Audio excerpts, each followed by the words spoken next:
गुरुजी हमारे साथ जुड़ गए हैं, उनकी आवाज़ आए तब तक मैं गुरुजी का परिचय करा दूँ। आज हम जानते हैं कि पूरी दुनिया में कोरोना की महामारी फैली हुई है। पूरे विश्व भर में भारत का प्राचीनतम ज्ञान आयुर्वेद और योग है। योग तो हम लोग बहुत करने लगे हैं, लेकिन अच्छे आयुर्वेद के ज्ञाता हमारे बीच में बहुत कम लोग हैं। इसलिए मेरा आपसे अनुरोध है कि आज की चर्चा में हमारे साथ 94 वर्ष के गुरुजी पंडित लक्ष्मण दास रत्न भारद्वाज जी हैं, जिनका जन्म हिमाचल प्रदेश में हुआ है। 52 वर्षों से उन्होंने अन्न नहीं ग्रहण किया है, केवल दूध छाछ में रहते हैं, प्याज और लहसुन भी उनका मुख्य भोजन है। वो हमारे साथ एक पिछली चर्चा में भी आए थे। मैं आपको बता दूं, गत वर्ष से गुरुजी हमारे बीच में हैं और हम 1 साल से लगातार उनके संपर्क में हैं। मैं देख रहा हूँ कि गुरुजी ने जिन भी असाध्य बीमारियों का हमको उत्तर दिया है, वो है देव दुर्लभ हैं। मैं प्रार्थना करता हूँ कि गुरुजी इसी प्रकार से योग एवं आयुर्वेद को आगे बढ़ाते रहें, क्योंकि आज हम एलोपैथी की तरफ भाग रहे हैं। उनसे हमें तुरंत समाधान तो मिलता है, लेकिन हमें आयुर्वेद की ज़रूरत है। गुरुजी के बारे में कहना चाहता हूँ कि 94 साल की उम्र में उनके बालों की स्थिति हम देख सकते हैं, उनके शरीर में कोई झुर्रियाँ नहीं है। घर से वो बाहर कहीं जाते हैं, तो किसी का पानी भी नहीं पीते हैं और उन्होंने पूरा कोरोना काल हो गया, कभी मास्क नहीं लगाया है। प्रभु कृपा से गुरुजी आप भी सरकारी नियमों को मानते रहिए और वो ऐसे-ऐसे आयुर्वेद के उपाय बताते हैं। एक दिन हमारे घर पे आए और छत के ऊपर थोड़ी देर घूमे। छत पे उन्होंने देखा बहुत सारे गमले लगे हैं, तो उन्होंने कहा, "मिश्रा जी, आपके यहाँ तो दवाइयों का भंडार है। इनका आप उपयोग करेंगे तो बहुत अच्छा उपयोग होगा।" और बहुत सारी उन्होंने दवाएँ बताई। इसलिए आज मैं अपने श्रोताओं का, दर्शकों का धन्यवाद देना चाहता हूँ कि वो बड़ी संख्या में हमारे साथ जुड़े और मैं अनुरोध करता हूँ कि आज की इस परिचर्चा में अपने साथ डायरी पेन लेकर के ज़रूर बैठें, क्योंकि गुरुजी जो ऐसे नुस्खे बताएँगे, उन नुस्खों का हमें लिख कर के ही समाधान लेना पड़ेगा, क्योंकि कई बार छोटी-छोटी चीज़ें हम याद तो रहती हैं, भूल जाते हैं। मैं आपको एक और मज़ेदार बात बताऊँ कि एक ऐसे गुरुजी हैं, नॉर्मली हमारे संत महंत गुरुओं को लेके कई बार लोगों में धारणाएँ खराब होती हैं। गुरुजी का कोई आश्रम नहीं है, गृहस्थ व्यक्ति हैं, परिवार है, उनका ध्येय ही है कि ज़्यादा से ज़्यादा लोग कम से कम पैसे में साधारण सी दवाई लेके ठीक हो सकें और यही गुरुजी का मूल उद्देश्य है। हमारी परिचर्चा में देश-विदेश से बहुत से लोग जुड़ गए हैं। अमेरिका से चंद्रकांत पाटिल जी हैं, दिल्ली से सत्यभूषण जी जैन, हरदेश खरे, डॉक्टर आशीष गंगेले जी छतरपुर से हैं, श्री जे.एन. चतुर्वेदी, संतोष शर्मा जी, डॉक्टर रचना मिश्रा जी, ये सब चर्चाओं में जुड़ चुके हैं।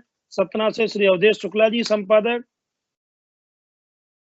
मिथिलेश त्रिपाठी जी उडुपी से जुड़ गए हैं, संध्या उर्मलिया सतना से हैं, अंजना तिवारी हैं, कामता पांडे, जाह्नवी त्रिपाठी, बहुत सारी संख्या में लोग जुड़ रहे हैं और अपने सवाल भेज रहे हैं। अमित तिवारी भोपाल से हैं, डॉक्टर प्रदीप त्रिपाठी भोपाल, अनेक डॉक्टर, अधिकारी, अनिल कुमार जी गुड़गाँव से जुड़े हैं, संजीव जी नालंदा बिहार से जुड़े हैं, करुणेश गुरु जी अंडमान निकोबार से हमारे प्रभाकर सिंह भी जुड़े हैं, दिल्ली से राकेश वर्मा हैं, दीपन वर्मा हैं, हमारे सिंगरौली से श्रीमती आशा यादव भी जुड़ी हैं, विनोद द्विवेदी जुड़े हुए हैं। गुरुजी आपका बहुत-बहुत स्वागत है, अभिनंदन है। मैं बाकी चर्चाएँ बीच में करूँगा, गुरुजी थोड़ा शुरू में बताएँगे, बाद में हम नमस्कार गुरुजी, आपकी आवाज़ नहीं आ रही शायद।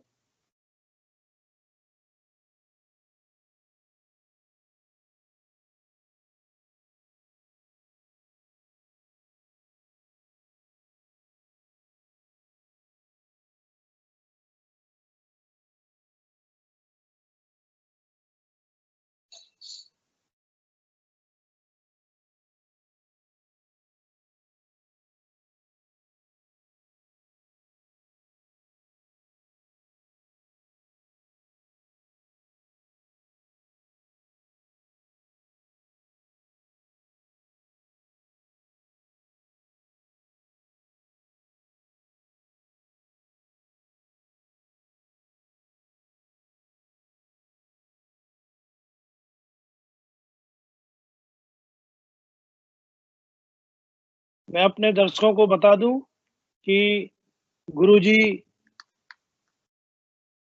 अपने स्वयं के आश्रम में दवाइयाँ बनाते हैं, उनको लोगों को देते हैं, नाड़ी वैद्य हैं, रात को 12 घंटे पहले अपनी नाड़ी दिखा के ही गुरुजी दवाई देते हैं। ऐसा नहीं कि आप गए और आपने बीमारी फ़ोन पे बताई और दवाई दे दी। खाली पेट 12 घंटे बिना पानी के जाना पड़ता है। नाड़ी का परीक्षण करके पूरे शरीर का वो अपने आप बीमारी बता देते हैं क्या-क्या तकलीफ है। क्योंकि यही हमारे देश की प्राचीनतम विद्या थी, नाड़ी देख कर के परीक्षण करना और इलाज करना। तो ऐसे हमारे वैद्य लक्ष्मण दास जी हमारे बीच में हैं, वो पीले वस्त्रों में ही हमेशा रहते हैं। शाम को उनका एक यूट्यूब चैनल चलता है, स्वस्थ विचार करके, और अभी-अभी उन्होंने एक चैनल शुरू किया है संस्कृति 24/7, जिस पे उनके विचार चर्चाएँ सुनी जा सकती हैं। हमने उनसे निवेदन किया था, गुरुजी पंडित गणेश प्रसाद मिश्र सेवा न्यास के बैनर पर हम एक परिचर्चाएँ आयोजित करते हैं। बहुत सारे लोगों की डिमांड थी कि योग और आयुर्वेद की चर्चा होना चाहिए, इसलिए आज हमने आपको इस परिचर्चा में बुलाया है। मैं आपसे अनुरोध करता हूँ कि आप अपनी बात शुरू करें।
प्रयागराज से गायक गणेश श्रीवास्तव जी भी हमारे साथ जुड़ गए हैं।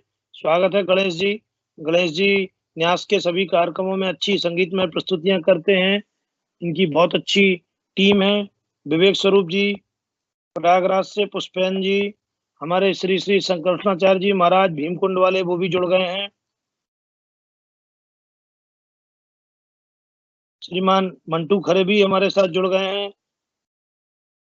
जबलपुर से यतीन्द्र जी जुड़े हैं। बहुत-बहुत स्वागत है आपका।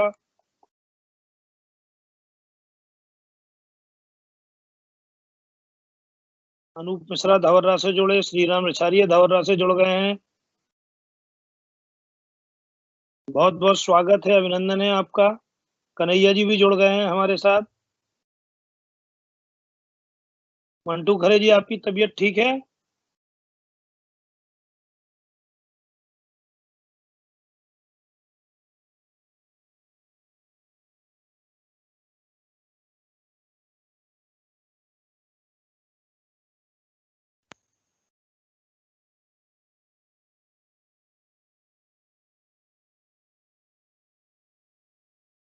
आज की इस स्वास्थ्य पर चर्चा में पंडित लक्ष्मण दास जी भारद्वाज से हम आयुर्वेद के द्वारा कोरोना काल में उपचार और असाध्य बीमारियों के बारे में चर्चा करेंगे। गुरुजी 94 वर्ष से हैं, उनका अधिकांश समय दवाइयों की खोज में लगा है, आयुर्वेद वनस्पतियों को बचाने में वो सक्रिय हैं। दिल्ली में ही वो नांगलोई में रहते हैं और सवेरे 11,000 गायत्री का हवन करते हैं, उसके बाद ही सवेरे 10 बजे से मरीज को देखते हैं। बुधवार को उनके यहाँ अवकाश रहता है। बहुत कम व्यवस्थाओं में देखते हैं। हेलो। हाँ गुरुजी। हाँ, नमस्कार। नमस्कार गुरुजी। नमस्कार। आपके बारे में हमने सबको बता दिया है, दर्शक लोग आपका इंतजार कर रहे हैं। आज की परिचर्चा पंडित गणेश प्रसाद मिश्र सेवा न्यास के द्वारा आयोजित है। यह हमारी 14वीं परिचर्चा है। आप इसमें अपना विषय शुरू करिए। बहुत सारे लोगों के सवाल अभी तक आ चुके हैं। मैं आपको एक एक करके सवाल पूछूंगा बाद में, पहले आप अपनी बात करें। नमस्कार, मैं पंडित लक्ष्मणदास रतन भारद्वाज।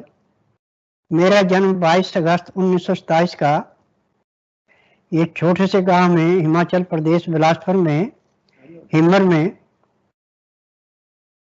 जन्म हुआ है और 1933 में बचपन में ही मैं अपने मामा जी के साथ जड़ी बूटियों का ज्ञान प्राप्त करने और उनकी पहचान करने के लिए चला गया था। आज मुझे 10,000 जड़ी बूटियों की पहचान है जिनसे मैं उपचार करता हूं और ये उपचार में पहले तो जो भी मेरे पास मरीज आता है नाड़ी परीक्षण करके उसको बताता है कि दवाइयां लाके खा लो, आप ठीक हो जाएंगे, और ठीक होते थे। और फिर मैंने बीच में साधना शुरू की है 9 साल की उम्र से। तो मैंने अपने इष्ट में हनुमान जी को माना था। हनुमान की उपासना करते हुए हनुमान जी ने मुझे कहा कि देखिए, जिस रास्ते पे आपने जाना उसमें आपको गायत्री की उपासना करनी पड़ेगी। आज मैंने गायत्री मां सिद्ध की है। मैं प्रतिदिन 10,000 गायत्री जप करके हवन करता हूं और 2,000 मृत शिवनी महामृतंज का जप करता हूं। मेरा नियम है कि मैं सुबह 3 बजे से 5:30 बजे तक अपना योग करता हूं, जिसमें कपालभाति, भस्त्रिका, अग्निसार, उज्जयी, ब्रह्मणी, कुंभक, आलोन विलोन। फिर इसके बाद मंडूकासन, पवन मुक्तासन, गौमुखासन, शवासन, सर्वांगासन, हलासन, शीर्षासन। इसके बाद हल्के गर्म पानी से मैं स्नान करता हूं। स्नान करने के बाद फिर मैं अपनी गायत्री उपासना में बैठता हूं। मेरा नित्य नियम है कि प्रतिदिन 10,000 गायत्री जप करना है और उसके बाद हवन करना है। हवन करके 10 से 12 के बीच में जो मरीज देख लिए, बाकी जो रह जाते दूसरे दिन का नंबर लाना पड़ता है, ना मुंह से बोलना पड़ता है कि मुझे। मेरा नियम है कि मैं पहले मरीजों को बताता हूँ जिसने नाड़ी परीक्षण कराना रात 10 बजे तक खा पी के दातन कूड़ा करके बड़ी इलायची मुंह में रख के चूसते रहें। सुबह 9 से 10 के अंदर अपना नामकरण कराएं। 10 से 12 में नाड़ी परीक्षण करता हूँ। नाड़ी परीक्षण में पैर के तलुए से सिर के बाल तक की MRI, CT scan, x-ray, ultrasound, ECG, sonography नाड़ी परीक्षण में 5 सेकंड में हो जाते हैं। उसके अनुसार फिर एक रोग की दवाई नहीं देते। जो भी नब्ज में रोग मिलते हैं सब रोगों की दवाइयां दी जाती हैं और दवाई देने के 2 घंटे के बाद एक्यूप्रेशर किया जाता है। तो चाहे कितने पुराने से पुराना रोग है, उसी दिन 10 से 15% आराम भी मिल जाता है। और मेरी दवाइयां सारी उम्र नहीं खानी पड़ती। जो परहेज करके दवाई खाता है उसको 1 महीना, किसी को 1.5 महीना, किसी को 2 महीने, 2 महीने से फालतू दवाई किसी को नहीं खानी पड़ती। और मेरी दवाइयों की विशेषता है कि खाना हमेशा ताजा, खाने के साथ जो भी आटा आपने लेना उसकी चोकर नहीं निकालनी, छान नहीं निकालना। दालें हैं छिलके वाली, सब्जियां छिलके वाली, क्योंकि जो हमें रोगों से मुक्ति दिलाते हैं वो सब छिलकों के अंदर है। Sodium, potassium, magnesium, phosphorus, silicon सब कुछ छिलके के अंदर होता है। आज चाहे आप आयुर्वेद में आए, चाहे यूनानी में आए, चाहे होम्योपैथिक में जाए, चाहे नेचुरल में जाए, किसी को नाड़ी का ज्ञान नहीं है। थ्योरियां पढ़ रखी है, थ्योरी के हिसाब से इलाज करते हैं, मशीनें टेस्ट करके बताते हैं, दवाइयां देते हैं। परंतु यहाँ का सिस्टम बिल्कुल अलग है। यहाँ पे ना तो रोगी से पूछा जाता है, ना रोगी के परिवार से पूछा जाता है, ना कागज पत्र देखा जाता है, ना जात पात देखी जाती है, ना ऊंच नीच देखा जाता है। यहाँ सब समान दृष्टि से देखे जाते हैं। और इसमें राम दरबार लगता है। यहाँ पे एक एक आदमी को बुला कर नाड़ी परीक्षण होता। यहाँ पे जिसका नंबर आ गया उसको बुलाते हैं, नाड़ी परीक्षण करके पैर के तलवे से सिर के बाल तक जो भी रोग मिलता है वो उसको बताया जाता है कि आपकी बीमारी इतनी पुरानी है, ये इसके परहेज है, परहेज कर सकते तो आप दवाई लें, परहेज नहीं कर सकते दवाई मत लेना। क्योंकि दवाई परहेज करेंगे तो मेरी दवाई अमृत के समान है, परहेज नहीं करेंगे तो मिट्टी के समान है। देसी दवाइयों में परहेज सबसे बड़ा है। ठंडा पानी, चाय, मीट, शराब, अंडा, आर्टिफिशियल चीजें बिल्कुल बंद होती हैं। दिन का खाना ऐसे तो सूर्य उदय होने से 2 घंटे के बाद और 12 बजे से अंदर खा लेते हैं, ताजा खाना गर्म गर्म खाते हैं, आपको जिंदगी में कोई रोग नहीं हो सकता। परंतु उसके बीच में आपको 2 गिलास पानी पीना अति आवश्यक है, वो है मेन चीज। अब कई कहते हैं खाना खाते समय पानी नहीं पीते, पानी पीते खाना खाने के 1.5 घंटे के बाद, तो यही से सर्वनाश होता है। जैसे आप मकान को बनाने के लिए मसाले के अंदर पहले पानी डाल के तब वो चुनाई करते, यही चुनाई हमारे शरीर के अंदर की है। यदि हमारे लीवर को पानी कम मिलेगा तो खाना नहीं पचेगा, और खाने पानी के बीच में लहसुन प्याज अदरक का रस पड़ा है तो आपका खाना ऐसे पचेगा जैसे आटे में खमीर डाल के आटा एकदम खौल जाता है और बिल्कुल हल्का हो जाता है, ऐसे खाना पचता है, हमें कोई रोग नहीं होता। परंतु जब खाना नहीं पचता है, पैंक्रियाज इंसुलिन नहीं बनाती, पित्त में तेजाब बढ़ जाता है, गुर्दे में जावा बन जाता है, फिर उसके बाद हमें 36 किस्म के रोगों को निमंत्रण मिल जाता है।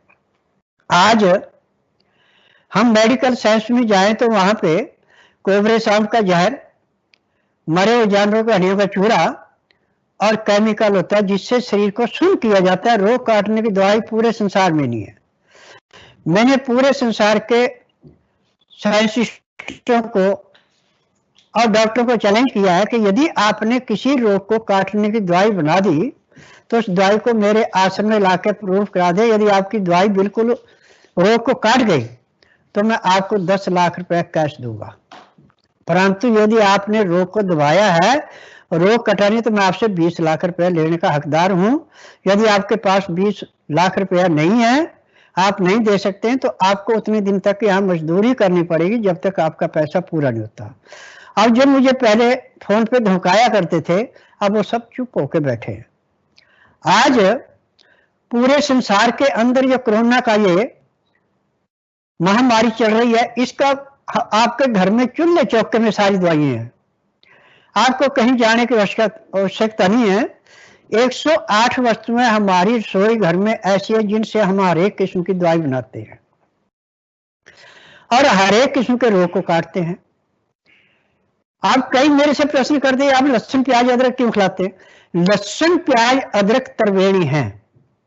जैसे त्रिवेणी में स्नान करने से पापों से मुक्ति मिलती है, ऐसे लहसुन प्याज अदरक के खाने से पैर के तलवे से सिर के बाल तक के हर एक रोग से मुक्ति मिलती है।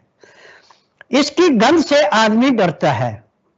जब लहसुन या प्याज खा के आप निकलते हैं, उसका सांस आपके आगे आता है तो उससे दूसरे आदमी को नफरत होती है। उसका भी उपाय है कि आप इसके खाने के बाद या तो थोड़ा सा गुड़ खा लें या जीरा भून के मुंह में डाल लें तो आपको उसकी स्मेल नहीं आएगी। परंतु आपने जो कार्बन डाइऑक्साइड छोड़ी, उसमें जितने भी वायुमंडल के अंदर जो आपने ऑक्सीजन लेनी है, कीटाणु रोग के हैं, वो वहीं नष्ट हो गए। आपको प्योर ऑक्सीजन आई, आपको रोग कहां से होगा? आप मुझे कई बार टोकते ये आप मुंह पे कपड़ा नहीं रखते। भाई मैं कपड़ा किस लिए रखूं जबकि मैं लहसुन प्याज अदरक खूब खा रहा हूं। और मैंने जो कोरोना की दवाई बनाई है, कोरोना की दवाई 24 घंटे में पॉजिटिव से नेगेटिव ला रही है। और आज जिसने मेरी एक बार दवाई खा ली, दोबारा किसी की दवाई खाना पसंद नहीं करता।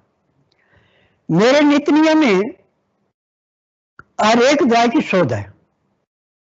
मैं ये नहीं कहता कि आप मेरे पास आके इलाज कराएं। मैं कहता हूं कि जो नुस्खा मैं टीवी के माध्यम से आपको बताता हूं उसको ध्यानपूर्वक सुने, समझें, लिख करके रखें।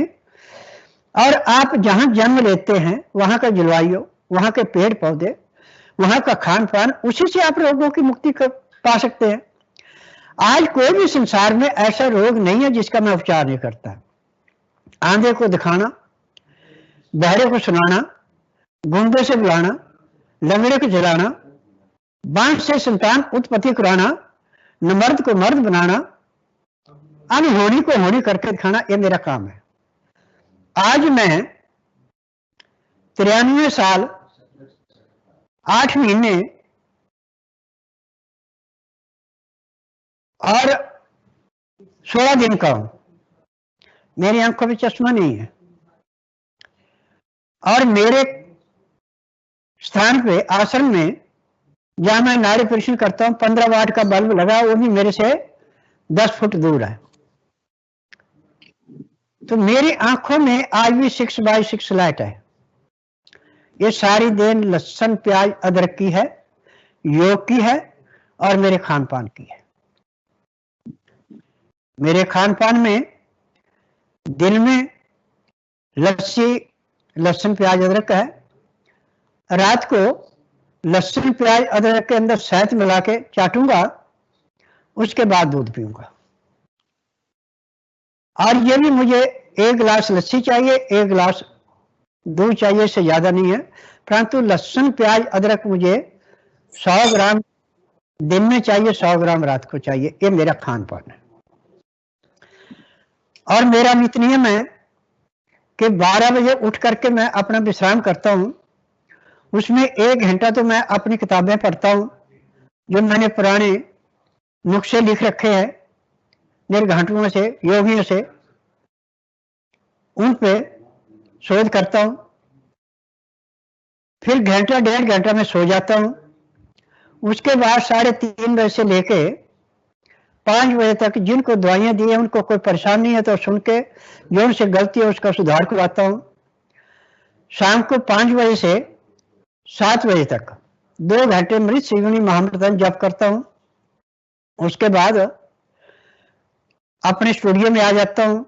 7:30 से 8:30 तक मैं लाइव करता हूं और लाइव में जो भी मेरे से प्रश्न पूछे जाते हैं उसका जवाब देता हूं।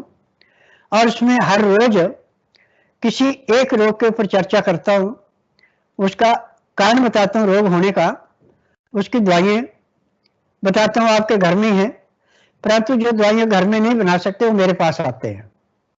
आज पूरे संसार में इस बात की चर्चा है कि स्वस्थ विचार आश्रम में जो लाभ मिलता है वो कहीं नहीं मिलता। और स्वस्थ विचार जितनी कड़वी बात सच्ची कहता है इतना कोई नहीं कहता। हर डॉक्टर, हकीम, वैद्य, कोई भी आप कहते हैं अपने कागज भेजें, अपना टेस्टिंग भेजें, हम दवाई भेजें, ठीक हो जाएंगे। ये सिर्फ पैसा ठगने का काम है, ये रोग के काटने की विद्या नहीं है। परंतु मैं कहता हूं कि जिसको मेरे नुस्खे बताए से घर में पूरा आराम नहीं मिला वो मेरे पास आके नाड़ी परीक्षण कराए, उसी दिन 10 से 15% आराम मिल जाता है। आज कैंसर 90% तक का उसको मैं ठीक कर रहा हूं। किडनी जिसको हफ्ते में 2 बार डायलिसिस होता है उसका जिस दिन मेरे पास आते हैं उसी दिन डायलिसिस बंद हो जाता है। जिसका हार्ट का ऑपरेशन रखा गया है 3 महीने की 4 महीने की डेट मिली, मेरे पास आके उपचार कराता है तो बाद में उसको आधे भी पैसे नहीं मिलते, ऑपरेशन नहीं करते, कहते आपके हार्ट में कोई नुकसान है नहीं, हम क्या करें। जब वो जाके बताते हैं कि देखिए हमने स्वस्थ विचार से दवाइयां खाई है, उसका लाभ है। तो आज डॉक्टर भी जो है, जो मरीज मेरे पास से जाके उनके पास जाके कहता है कि हमने तो फलानी जगह इलाज करा के ठीक हो गए, वो भी चंबे में पड़ते हैं कि बात क्या है, उपचार कैसे होता है। अब जब कोई मेरे पास डॉक्टर नाड़ी परीक्षण के लिए आता है और मैं उसकी नाड़ी परीक्षण करता हूं और मैं उसको बताता हूं देखिए आपके इस हिस्से में नुक्स है, परंतु आप एलोपैथिक दवाई खाते हैं, आप देसी दवाई नहीं खाएंगे। डॉक्टर चंबे में पड़ जाता है कि देखिए इसको किसने बताया कि मैं डॉक्टर हूं। परंतु नाड़ी परीक्षण में सारा पता लगता है। नाड़ी परीक्षण एक ऐसा ज्ञान है कि जिसको आपकी MRI, CT scan, x-ray, ultrasound, ECG, sonography नहीं पकड़ सकती है, उसको नाड़ी परीक्षण 5 सेकंड में पकड़ लेता है। और इसमें हमारा वात, पित्त और कफ, ये हमारे शरीर के चलाने की 3 धातुएं हैं। इसमें से जब किसी की कमी पड़ती है, कोई बढ़ जाता है तो हमें रोग पैदा होता है। और मेडिकल साइंस में टेस्ट करके जितना पैसा खर्च करते उतने में यहां से रोगी ठीक होके चला जाता है। क्योंकि मेडिकल साइंस में जो आप सुबह उठ के कॉलगेट करते हैं, पेप्सोडेंट करते हैं, कुछ भी करते हैं, इसमें क्या है, मरे हुए जानवरों के हड्डियों का चूरा और केमिकल। तो उससे आपका धर्म भ्रष्ट नहीं होता, आपकी जात नहीं बिगड़ती, परंतु लहसुन प्याज अदरक खाने से आपकी जात बिगड़ती है। और मेरे उपचार में चीनी का नाम मैंने श्वेत जहर रखा हुआ है, गुड़ चलता है बिना मसाले का, और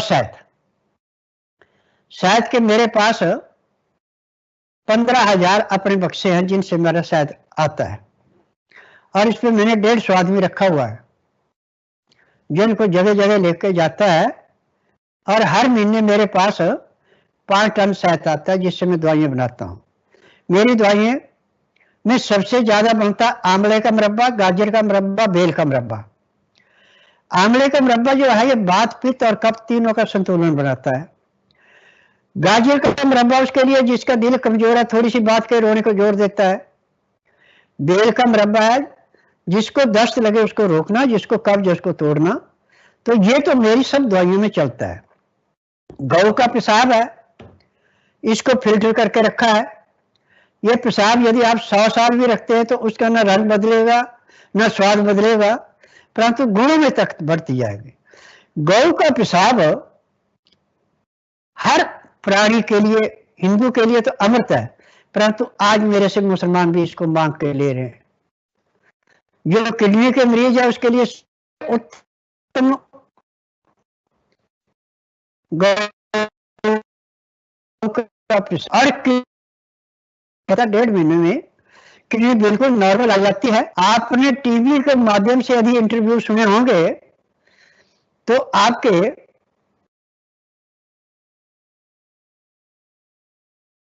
मध्य प्रदेश से भी और कितने हार्ट के ठीक होके गए हैं, कितने कैंसर के ठीक होके गए हैं।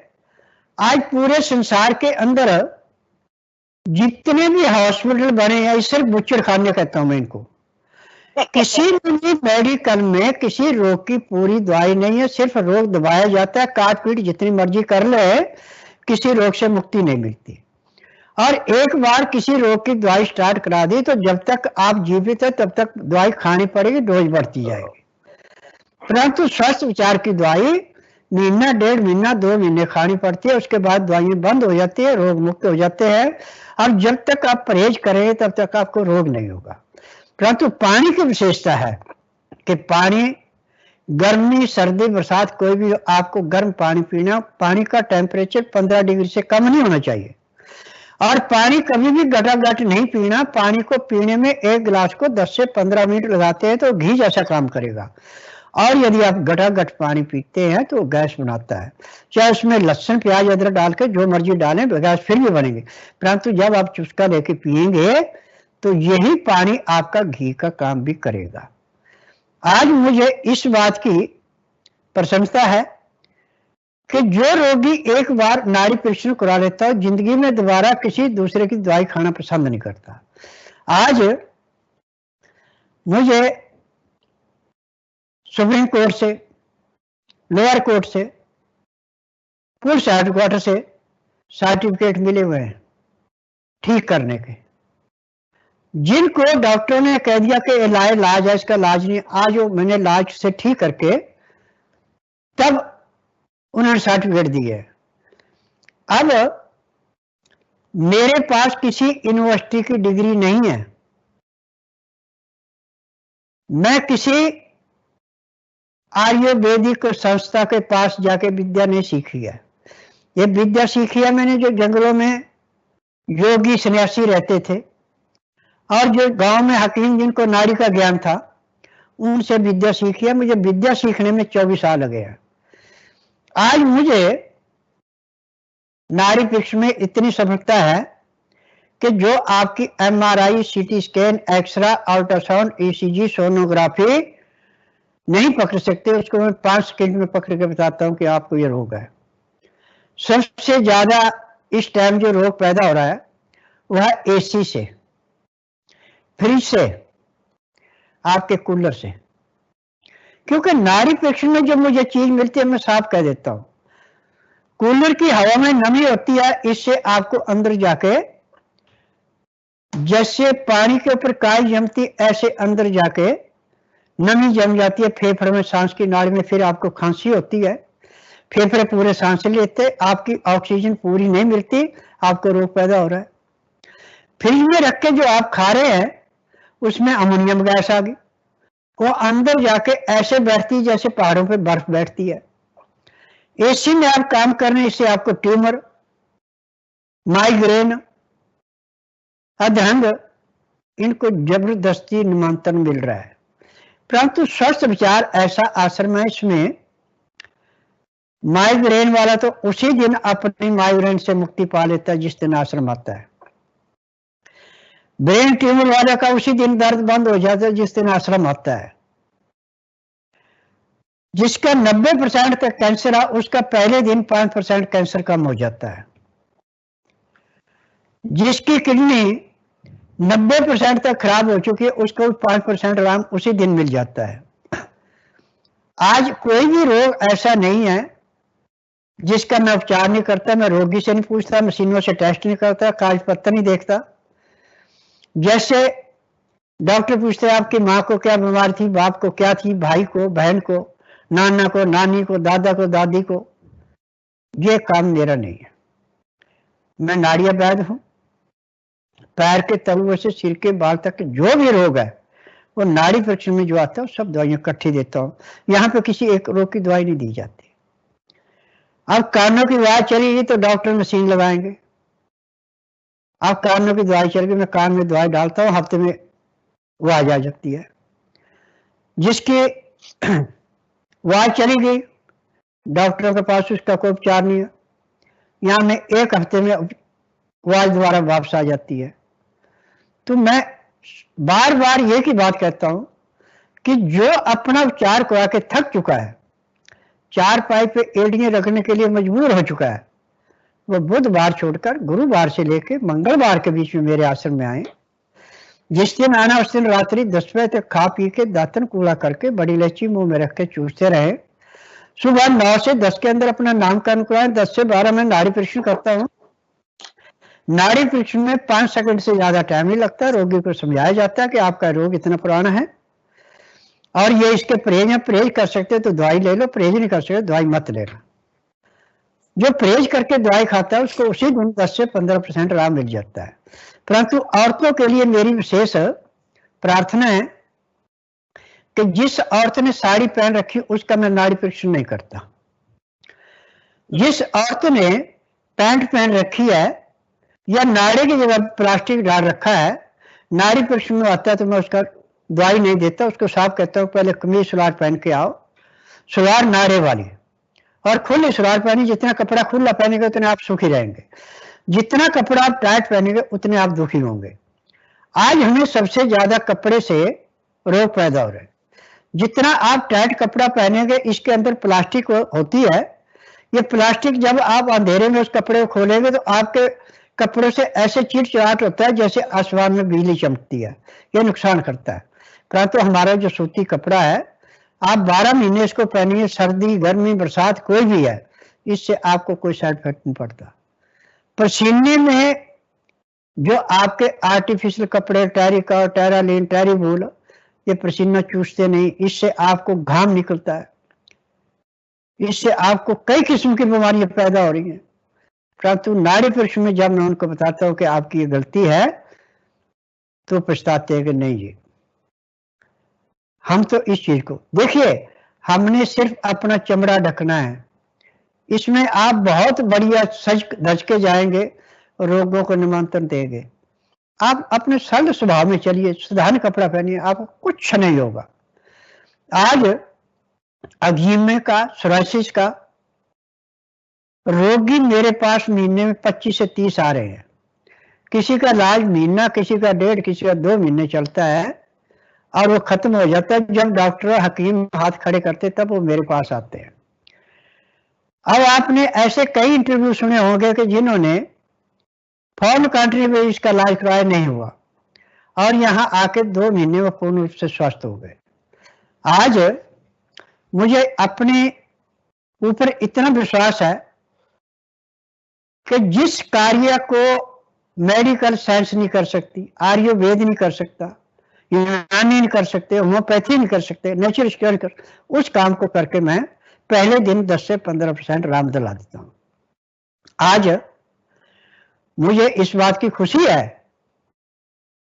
कि मिश्रा जी ने जो मेरे को आपके साथ बिठाया और आपके मन का भ्रम दूर करने के लिए जो मैंने आपको सुझाव दिए, यदि आप इन सुझावों को मानते हैं, देखते हैं, तो मैं ज्यादा नहीं कहता, आप 1 हफ्ता करके इसको अपनाएं। हफ्ते में आप देखेंगे आपके अंदर कितना परिवर्तन आ रहा है।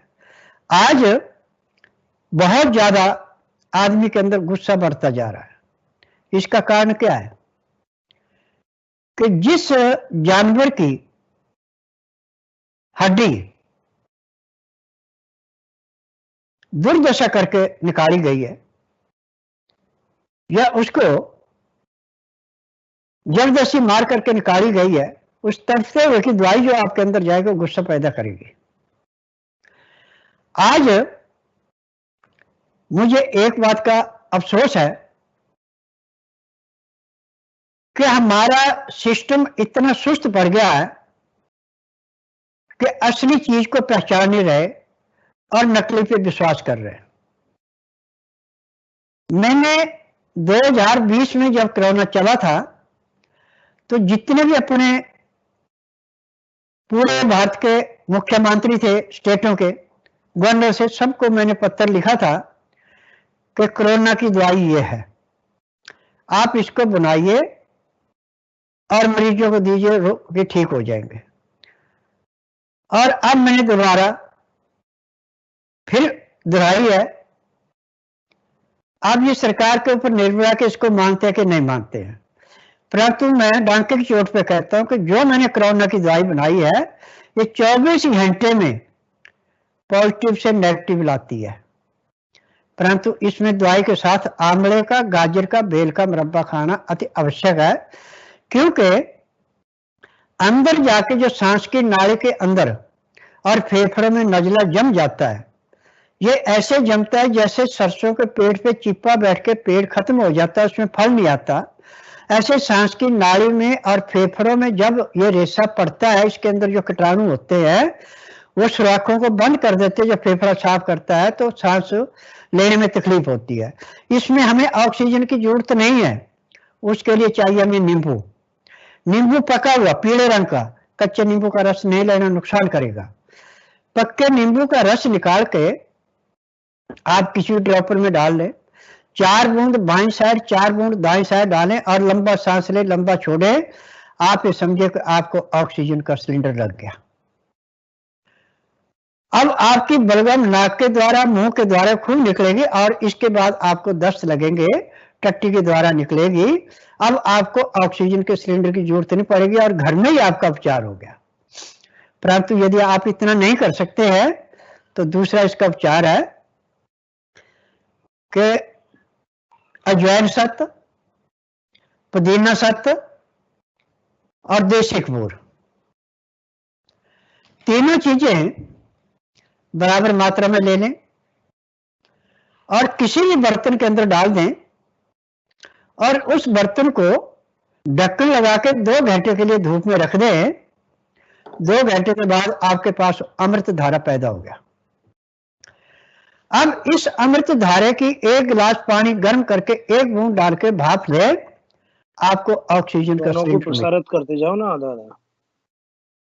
अब यदि आप अपनाते हैं, मैं कहता हूं आपको किसी हॉस्पिटल में जाने की जरूरत नहीं है, कोई ऑक्सीजन लेने की जरूरत नहीं है। परंतु इसमें खान पान पे ध्यान दें कि इसमें मैदे की चीजें, जो बिस्कुट खाते हैं, आर्टिफिशियल चीजें खाते, इससे आप जितने दूर रहेंगे उतने सुखी रहेंगे। जितने ठंडे पानी से दूर रहेंगे उतने सुखी रहेंगे। और पानी कभी भी पिए। जो लहसुन, प्याज, अदरक से नफरत करते हैं उनके लिए नींबू, काला नमक, काली मिर्च, अजवाइन और जीरा, ये भून करके पानी में मिला के वो भी पी सकते हैं। परंतु 1 गिलास में कम से कम आपको 15 से 20 मिनट का समय लगाना पड़ेगा तो आपको लाभ होगा। यदि पानियों की गटागट पीते हैं तो लाभ तो होगा, परंतु जितना लाभ चाहिए उतना नहीं होता। अब गैस के मरीज हैं जिनको भयंकर गैस होती है, यदि पानी के अंदर एक बूंद अमृत धारे की मिला के पीते हैं और एक गिलास पीने 10 से 15 मिनट लगाते, आपकी गैस खत्म हो जाएगी। दूसरा तरीका है कि लहसुन, प्याज, अदरक तीनों चीजें मिला के 10 ग्राम पीस के चटनी बना लें। एक गिलास पानी में जिसका 15 से 18 डिग्री टेम्परेचर हो, उसके अंदर घोल करके पीने में आप 15 मिनट का समय लगाए, आपको गैस नहीं बनेगी। और जिनका कभी पेट साफ होता ही नहीं है, उनके लिए तो उसके जलवायु के अनुसार जो पेड़ वहां पे मिले, जैसे पीपल का पेड़ है, नीम का पेड़ है, शीर्ष का पेड़ है, अर्जुन का पेड़ है, आप इनके पत्तों को धो करके मिट्टी नाओ, चटनी बनाएं, 5 दाने काली मिर्च मिलाएं और 4 गिलास का 1 गिलास पानी बनाएं उबाल करके, उसको पिए, आपके कब्ज का नामो निशान नहीं रहेगा। परंतु यह है कि जलवायु के अनुसार जो पेड़ जिसको जहां मिलता उसी के अनुसार होगा। अब मैंने जो 10 किताबें लिखी हैं, इनमें एक किताब योग के ऊपर है, एक्यूप्रेशर के ऊपर है, एक गौअंक के ऊपर है और 8 किताबें जड़ी बूटियों पे है। यदि ये किताबें किसी के घर में पढ़ी हैं तो अपने रोग के अनुसार आप किसी भी किताब को पढ़ करके अपने रोग से मुक्ति पा सकते हैं। जो हम गाड़ी खून पसीने की कमाई डॉक्टरों को लुटाते हैं, लुटाने की जरूरत नहीं है। आज 100 में से 10% डॉक्टर मिलेंगे आपको असली, 90% आपको नकली मिलेंगे, क्योंकि प्राइवेट जो यूनिवर्सिटियां हैं इनमें प्रोसीजर है कि आप पैसा दे दो, उनका मुंह मांगा, आपको घर बैठे बिना पढ़े पढ़ाए डिग्री मिल जाएगी। डिग्री के ऊपर आपको कहीं भी एडजस्ट कर लेंगे, आप किसी रोगी का भला नहीं कर सकते बल्कि उसका बुरा करेंगे। आज जो डॉक्टरों के द्वारा मरीज मारे जा रहे हैं, किसी को जहर का इंजेक्शन लगा रहे हैं, किसी को आर्टिफिशियल कोरोना की दवाई चढ़ा रहे हैं, असली दवाई को बेच रहे हैं। ये जितने भी डॉक्टर हैं ये आर्टिफिशियल डॉक्टर हैं, ये ओरिजिनल डॉक्टर नहीं है, परंतु स्वस्थ विचार ओरिजिनल है। यहां पे किसी के साथ भी कोई हेरा फेरी नहीं की जाती। हाँ, जो आदमी परहेज नहीं करता मैं उसको दवाई नहीं देता,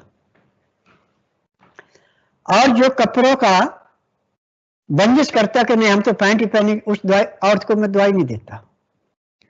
जो औरत कहती है हम साड़ी पहनते हैं, मैं उसको दवाई नहीं देता, मैं उसको कहता हूं कि अंदर सूट पहन ले, बाहर साड़ी बांध ले। परंतु सबसे बड़ी बात यह है कि आज मेरे पास 2020 से लेके आज तक कम से कम 50 लाख मरीज ठीक हो चुका है। और जिन्होंने मेरे को अपनी रिपोर्टें भेजी हैं पॉजिटिव की, वो तो मेरे पास हैं। जिन्होंने फोन पे बताया उनकी मेरे पास रिपोर्टें नहीं है, क्योंकि मैं ज्यादा भीड़ पसंद नहीं करता। मेरा नित्य नियम है कि रात्रि 9 बजे जैसे मैं अपनी लाइफ से उठता हूं, जाके लहसुन, प्याज, अदरक की चटनी साथ में मिला के 4 ताव पर से दूध पीता हूं। आधा घंटा अपना घूम करके शरीर 4 पे छोड़ के मैं अपने भ्रमण में चले जाता हूं, मैं समाधिष्ट हूं। 2:30 बजे मैं समाधि से वापस आता हूं। कभी मन किया तो आधे घंटे के लिए विश्राम कर लिया, नहीं तो उसके बाद नहा के अपने पूजा पाठ में लग जाता हूं। तो आज मुझे बाहरी आत्माओं से, उच्च कोटि के विद्वानों से जो शरीर छोड़ चुके हैं, उनसे मिलने का बहुत अच्छा सुनहरी मौका मिलता है। और जब मैं किसी रोग के बारे में उनसे चर्चा करता हूं तो एक ही बात कहते हैं कि देखिए हमारा आशीर्वाद आपके साथ है, आप अपने इस काम पे लगिए, हम आपकी मदद करेंगे। और मेरी पूरी मदद हो रही है। आज मुझे पैर के तलवे से सिर के बाल तक का बच्चा, बूढ़ा, जवान, मर्द, औरत कोई भी है, कोई भी रोग ऐसा नहीं है जिसका मैं उपचार नहीं करता। जिन बच्चों को डॉक्टर कहते हैं मंद बुद्धि है, बच्चा नहीं ठीक हो सकता है, आज वो बच्चे जो है गोल्ड मेडल आ रहे हैं, क्योंकि मेरी दवाइयों के अंदर गुण है। जो जड़ी बूटी मैंने रिसर्च कर रखी है उनके गुण है। तो तभी मैं कहता हूं कि संसार में ऐसा कोई रोग नहीं है जिसका मैं उपचार नहीं करता। परंतु जो लहसुन प्याज अदरक से नफरत करते हैं उनसे मेरी विनती है कि आप गुमराह मत होइए। लहसुन प्याज अदरक ना तो किसी का धर्म बिगाड़ता, ना कोई देवी देवता रुष्ट होता है, ना ही इससे किसी का नुकसान होता है। सिर्फ इतना है कि आपके मुंह से जो महक आती है उसको मिटाने के लिए या तो थोड़ा सा गुड़ खा ले या फिर जीरा भून करके मुंह में डाल के चूसते रहें, तो मुंह से जो स्मेल आती थी वो नहीं आएगी, परंतु उसकी जो गंध आपकी कार्बन डाइऑक्साइड से बाहर वायुमंडल में जाएगी, वहां पे जितने भी रोग के कीटाणु हैं जहां तक जाएंगे वो नष्ट हो जाएंगे। आपको प्योर ऑक्सीजन आएगी, आपको मुंह पे कपड़ा लेने की आवश्यकता नहीं पड़ेगी। परंतु जो लहसुन प्याज अदरक नहीं खाते उनको इसकी जरूरत है, क्योंकि ये रोग एक दूसरे के सांस से भी मिलता है, एक दूसरे के संपर्क से भी मिलता है। आज पैर के तलवे से सिर के बाल तक के जितने भी रोग हैं उनको मेरे आश्रम में आके पहले दिन 10 से 15% आराम एकदम मिलता है। जिनके हाथ पांव बिल्कुल टेढ़े पड़ चुके हैं वो 2 घंटे के बाद अपने आप उठना बैठना शुरू कर देते हैं। जिनको डॉक्टर ने कह दिया कि कमर का ऑपरेशन करना पड़ेगा, आपकी 3 नंबर 4 नंबर 5 नंबर पॉइंट खुल गया, ऑपरेशन कराने के बाद तो आप सारी उम्र रोएंगे और हमेशा तख्त पे सोएंगे। परंतु जिस दिन मेरे पास आते उसी दिन आप गद्दे के ऊपर सोएंगे, आपको दर्द नहीं होगा। क्योंकि मैंने जो दवाइयां बनाई है मैंने शोध किया है, मेरा तजर्बा है, मेरे प्रैक्टिकल है, मेरी थ्योरी नहीं है। आज चाहे आप आयुर्वेद में जाएं, चाहे यूनानी में जाएं, चाहे होम्योपैथी में जाएं, चाहे नेचुरलिस्ट में, नाड़ी का ज्ञान किसी को नहीं है। या तो रोगी से पूछ के दवाई देते हैं या फिर मशीनों से टेस्ट करके दवाई देते हैं, वो दवाई लाभ करे ना करे। और सबसे बड़ी बात यह है कि आज हमारी फार्मेसी दवाइयां बनाने की हैं, उनमें दवाइयों में फार्मूला पूरा नहीं है। परंतु मेरी अपनी फार्मेसी है जिसमें मैं दवाइयां बनाता हूं। इन दवाइयों को तभी तैयार किया जाता है जब मैं उनको एक एक चीज टेस्ट करके देता हूं कि ये चीज है। और मेरी दवाइयों की विशेषता है कि मेरी दवाइयां जो बनती है वो हमेशा कृष्ण पक्ष में निकाली जाती है, शुक्ल पक्ष में नहीं निकाली जाती। शुक्ल पक्ष में जो दवाई निकाली जाती है उसमें कीड़ा बड़ी जल्दी लग जाता है, और कृष्ण पक्ष में जो दवाई निकाली जाती है आप चाहे कितने साल पुरानी रखें, उस जड़ी बूटी को कभी भी कीड़ा नहीं लगेगा। उदाहरण के तौर पे आपने देखना है तो अभी 11 तारीख तक जो कृष्ण पक्ष चल रहा है, आप इसमें किसी पेड़ की टहनी काट के रख लें और फिर 12 तारीख से शुक्ल पक्ष शुरू हो जाएगा। आप 12 तारीख से लेके और 27 तारीख तक कोई उसी पेड़ की दूसरी टहनी काट के रख ले, आप देखेंगे महीने 1.5 महीने के बाद जो आपने शुक्ल पक्ष में टहनी काटी उसमें कीड़ा लग गया, परंतु जो आपके कृष्ण पक्ष की काटी हुई उसमें कीड़ा नहीं लगा। तो ये ज्योतिष में, अध्यात्म में, मैंने सब चीजों में प्राप्ति की है। असली वैद्य हकीम वही बन सकता है जिसको ज्योतिष का ज्ञान होगा। 27 नक्षत्र, 12 राशियां, 9 ग्रहों की जिसको गणना करनी आती है, जिसको इसका ज्ञान है, वो तो अपना हकीमी में पूरा कामयाब है। परंतु जिसने सिर्फ थ्योरी पढ़ी है उससे वो इलाज करे तो कभी भी सफल पूरा नहीं होता। पैसा चाहे जितना मर्जी इकट्ठा कर ले, परंतु किसी को पूर्ण जीवन दान नहीं दे सकता।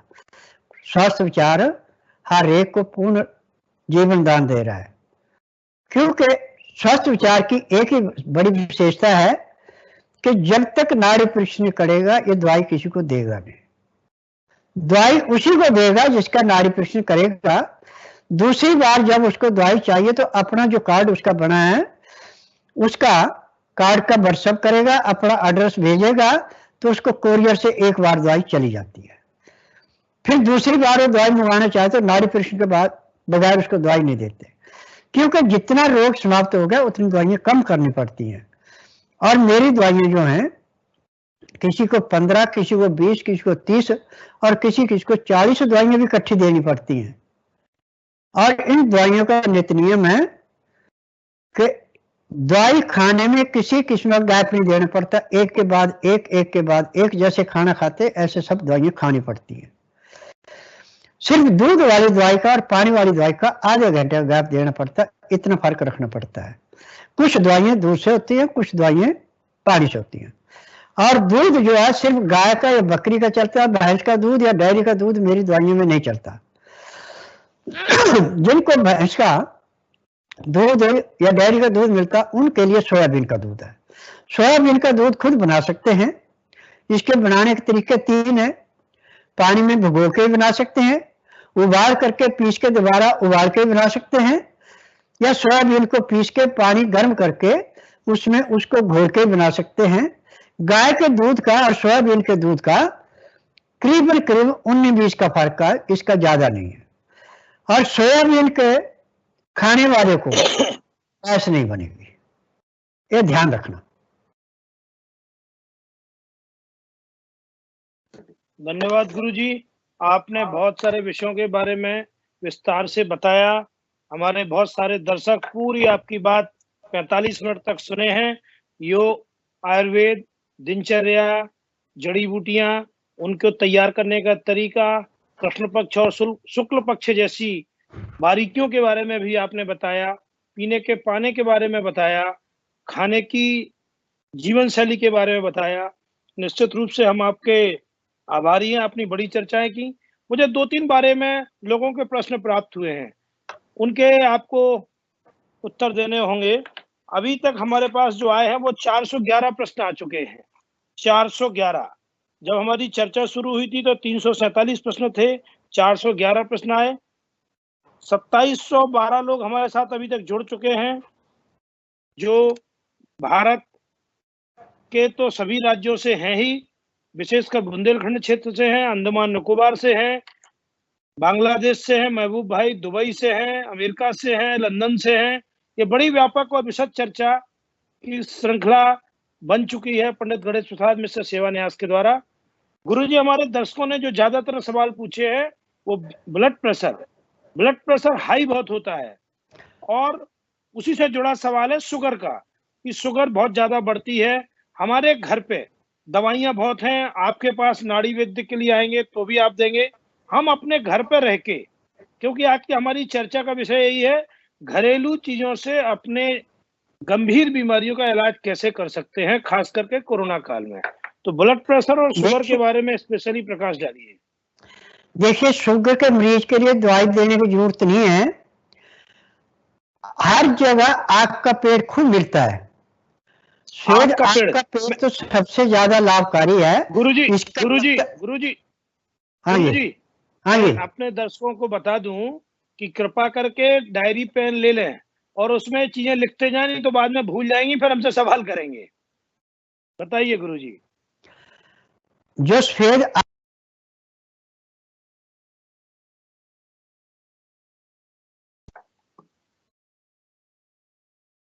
आवाज बंद हो गई गुरुजी, 1 मिनट।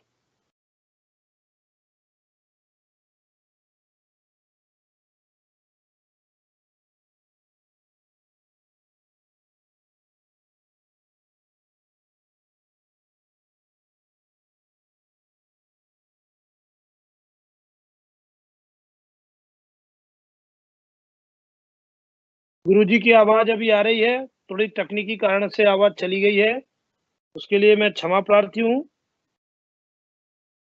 हमारे आईटी के संकल्प जरा इनकी आवाज गुरुजी की वापस बुलाएं।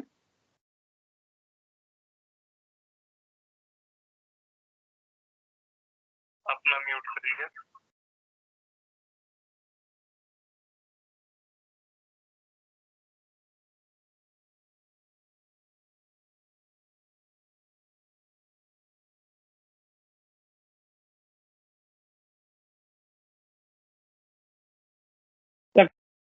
लिए मैं क्षमा प्रार्थी हूँ। गुरुजी हमारे बीच में सवाल का जवाब देंगे। बहुत सारे सवाल लगातार चले आ रहे हैं। आप में से भी जो सवाल हो, हाँ जी बताएं गुरुजी। ब्लड प्रेशर और शुगर। हाँ, मैं सभी चीजें बताऊंगा। पहले शुगर होगा आपको। हाँ। शुगर वाले के लिए सुबह उठ के नहाने धोने के बाद आग का पत्ता लेने और पैर के तलवे में जो सीधी तरफ का पत्ता है उसमें थोड़ा तेल लगा के तलवे के साथ चाहे धागे से बांध ले चाहे ऊपर जुराब पहन ले, सारा दिन पहन के रखें। उसको दवाई खाने की जरूरत नहीं, वहीं से शुगर उसकी समाप्त कर देगा। आग का पत्ता ये जो उसकी टांगों में दर्द था, कहीं भी किसी की थकावट थी, वो भी नहीं होगी। परंतु ये क्रिया 1 या 2 दिन की नहीं है। जब तक आपकी शुगर 90 नहीं आती तब तक आपने इसको बांधते रहना। और दिन का खाना आपने 10 से 12 के अंदर खाना है। खाना खाते समय 2 गिलास गर्म पानी, लहसुन प्याज अदरक का रस मिला के पीना है। आटा जो भी आपने खाना उसमें चोकर नहीं निकालनी, जो छिलका उसका नहीं निकालना, बूर उसके साथ बना। जब हम बूर निकाल देते हैं तो अंदर जाके ये ऐसे बैठता है जैसे पानी में पत्थर बैठता है। फिर लीवर हमारा पचाएगा नहीं, पैंक्रियास इंसुलिन नहीं बनाएगी तो शुगर बढ़ेगी। जब लीवर पचाएगा, पैंक्रियास इंसुलिन बनाएगी तो शुगर का नामो निशान होगा ही नहीं। और ऐसे भी शुगर वाले के लिए रात को 20 ग्राम चने भुने हुए काले छिलके के साथ पानी में भिगो दें। सुबह उठ करके उस पानी को निकाल दें, दूसरे पानी से धो के छिलके के साथ, छिलका नहीं फेंकना। जब महक निकल जाए तो इन चनों को पीस करके चटनी बना दें। 1 गिलास हल्के गर्म पानी में मिला के पीने में आधे घंटे का समय लगाएं। उसके पीने के 1 घंटे के अंदर आपका बड़ा नॉर्मल पेट साफ होगा, बहुत हल्कापन आएगा। अब खाना जो है हल्के से हल्का खाना खाना है। इसमें क्लिष्ट खाना बिल्कुल नहीं खाना, बल्कि गेहूं का आटा कुछ समय के लिए बंद कर दे। इसमें चना है, जौ है, मक्का है, मूंग है, मोठ है, चुलाई है, ये मिला के और जो भी आटा आपने खाना है पिसाना और शनिवार को पिसाएं। और इसमें 50 ग्राम अजवाइन भून के 100 ग्राम तिल भून के मिलाएं। और आटा हमेशा ऐसा पीसना है जैसे नदी के किनारे रेता हाथ में लेने सरकता, ऐसे सरके, ज्यादा ब्रीक नहीं करना। और जब भी रोटी खानी है तो उतना ही आटा लेना जितनी आपको भूख है, फालतू नहीं रखना। और रोटी बनाने से पहले आटे को सख्त गूंद के पानी के अंदर खुला छोड़ दो, खुले पानी में। और इतने में सब्जी या दाल जो भी बनानी छिलके वाली बनानी है। और दाल कुकर में नहीं बनानी। मिट्टी का बर्तन हो तो सोने पे सुहागा, नहीं तो आप पीतल का बर्तन लें कलाईदार, चाहे तांबे का लें कलाईदार, चाहे स्टील का लें। अमोनियम के बर्तन में कोई चीज नहीं बनानी, ना अमोनिया का बर्तन प्रयोग में लाना, नहीं तो आपको उल्टा नुकसान होगा। अब उसमें जब आपकी दाल सब्जी पक जाए तो उस आटे को दोबारा निकाल करके फिर दोबारा गूंदे, बड़ा मुलायम होगा। अब इसकी रोटी ऐसे बनेगी जैसे आपकी बाजरे की या मक्की की रोटी होती है। इस रोटी को पका करके अब दाल सब्जी जो बना रखी है उसको थाली में डाल के उसके अंदर डाल दें। फिर इसको अच्छी तरह मसल के जैसे सूप पीते ऐसे पीनी है। 2-4 घूंट इसके पिए। फिर 2 गिलास जो पानी आपने लहसुन प्याज अदरक का रस मिला के रखा है, 2 घूंट उसके पियो। 2 घूंट 2-3 ग्राइए आप रोटी की खाएं, ऊपर से 2 घूंट पानी पिए। पानी पीने में, खाना खाने में आप 1 घंटा लगाते हैं। और खाना खाने के बाद दांतन कूड़ा करके 5 मिनट के लिए वज्रासन बैठें। उसके बाद 10 मिनट घूमें। फिर आप 20 मिनट के लिए सब आसन लेट जाएं। उसके बाद 5 मिनट के लिए बाईं साइड का उठ ले, 3 मिनट के लिए दाईं साइड का उठ ले। उसके बाद उठ के आप जितना मर्जी काम करें आपको थकावट नहीं होगी। आपके शरीर में इतना बल आएगा जैसे आप 8 घंटे की निंद्रा पूरी करके उठे हैं। अब शाम का खाना सूर्य अस्त होने से 1 घंटे के अंदर अंदर खाना खा लें, या सूर्य अस्त होने से घंटा 1.5 घंटा पहले खाना खा लें। खाना खाने के बाद आधा घंटा आपको सैर करनी अति आवश्यक है, बिल्कुल स्वस्थ रहने के लिए। उसके बाद आप 1.5 घंटा विश्राम करेंगे। उसके बाद सोएंगे। 9 बजे पूरे सो जाएं या 10 सो जाएं। सुबह 4 बजे आपके पेट में ऐसे लार्म लगे जैसे घड़ी में लगता है। आलस करके तो कपड़े भी खराब होंगे, इतना पेट में प्रेशर बनता है। और एक ही प्रेशर से आपका पेट साफ होगा। उसके बाद दातन कूड़ा करके आधा घंटा कपालभाति, 15 मिनट भस्त्री का, 8-10 बार अग्निसार, 15-20 बार उज्जयी, 1 घंटा लोन विलोम करना अति आवश्यक है।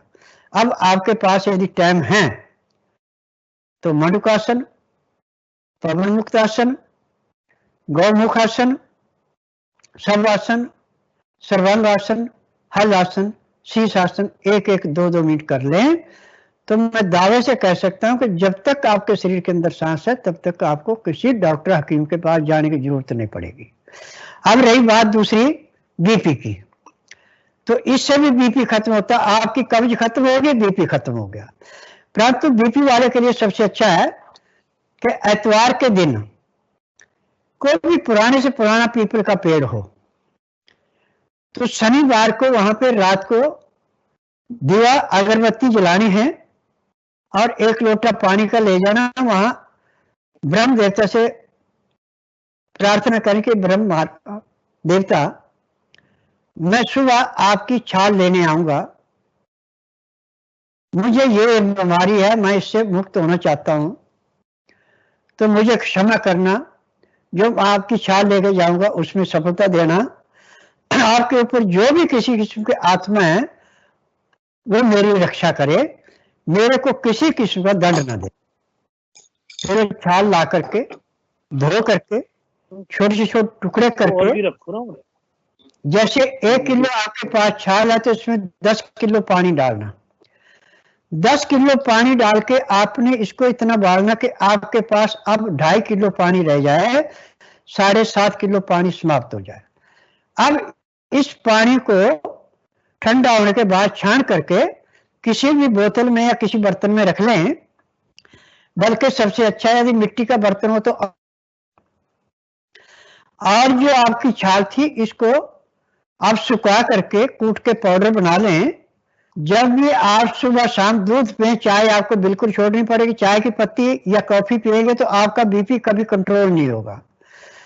चाय की जगह पे आप गाय का दूध या बकरी का दूध या सोयाबीन का दूध पिएंगे और उसके साथ 1 चम्मच इस पीपल की जो छाल आपने कूट के पाउडर बनाया इसको देंगे तो आपका बीपी चाहे 400 रहता है चाहे 450 रहता है, 15 दिन में 90-120 जो हमें चाहिए वही होगा, ना इससे कम होगा ना इससे फालतू। गुरुजी, हमारे दर्शक एक रामदास उपाध्याय मुंबई से कह रहे हैं कि आप हाई बीपी की बात कर रहे हैं, उनके पिताजी का अक्सर लो बीपी रहता है और एम्स का वो लगातार इलाज करते हैं। लो बीपी वाले क्या करें? देखिए, बीपी चाहे लो है चाहे हाई है, दोनों में काम करता पीपल। और दूसरा इसका उपचार है कि यदि आपके पास आंवले का मुरब्बा है साथ में पड़ा हुआ तो 4 आंवले सुबह, 4 दोपहर, 4 शाम को खा के ऊपर से चाहे गुनगुना पानी पी लें चाहे गाय का दूध पी लें, आपका ना लो होगा ना हाई होगा। पीपल और आंवला ये बीपी को ऐसे कंट्रोल करता है जैसे भारतीय गाड़ी को ड्राइवर इमरजेंसी ब्रेक लगा के एक जगह खड़ा कर देता है, ऐसे जहां पे आंवले का मुरब्बा नहीं है वो आंवले को कूट करके पाउडर बना लें, उस पाउडर को या तो कुज्जा मिश्री में मिला लें या बिना मसाले के गुड़ में मिला लें। 1-1 चम्मच सुबह दोपहर शाम को चाहे नवाए पानी से ले लें चाहे गाय या बकरी के दूध से या सोयाबीन के दूध से ले लें, ना बीपी हाई होगा ना लो होगा। गुरुजी, कई सारे सवाल हैं। एक हमारी दर्शक अंजलि सक्सेना प्रयागराज से पूछ रही है कि उनके बेटे की उम्र 9 साल है और नाभि के पास हल्का दर्द रहता है, थोड़ा खाना खाने के बाद पेट तना हुआ लगता है, अल्ट्रासाउंड कराने पर माइसेंट्रिक लिम्फोडेस निकला है, आंतों के अंदर गांठें बन गई हैं, सीधी बात। होम्योपैथी से 2 साल से इलाज करा रहे हैं, देखिए ठीक हो गया था, फिर से तकलीफ हो गई है। मेडिकल साइंस में किसी भी रोग की दवाई नहीं, पूरे संसार में मैंने डांके की चोट पे कहा है। मैंने साइंटिस्टों से एक ही बात कही है कि देखिए आपका बिजनेस है, आप रोग को दबाते हैं, किसी रोग को खत्म नहीं करते और सारी उम्र दवाई खानी पड़ती है। मेरे पास सारी उम्र दवाई नहीं खानी पड़ती। इस बच्चे की आंत के अंदर पखाना सूखा हुआ, इसको बिस्कुट ज्यादा खिलाए इन्होंने, मैदे की चीजें ज्यादा खिलाई है, जिससे अंदर सूजे बने हैं, वो सूजों की तकलीफ है। इसका उपचार टीबी के माध्यम से नहीं होगा। ये बच्चे को मेरे पास लेके आएंगे तो जिस दिन आएंगे उस दिन के बाद इसको दोबारा दर्द नहीं होगा। परंतु टेम्परेरी रिलीफ के लिए ऐसा है कि गुलाब के फूल लाए, चाहे ताजे फूल हैं चाहे सूखे फूल हैं।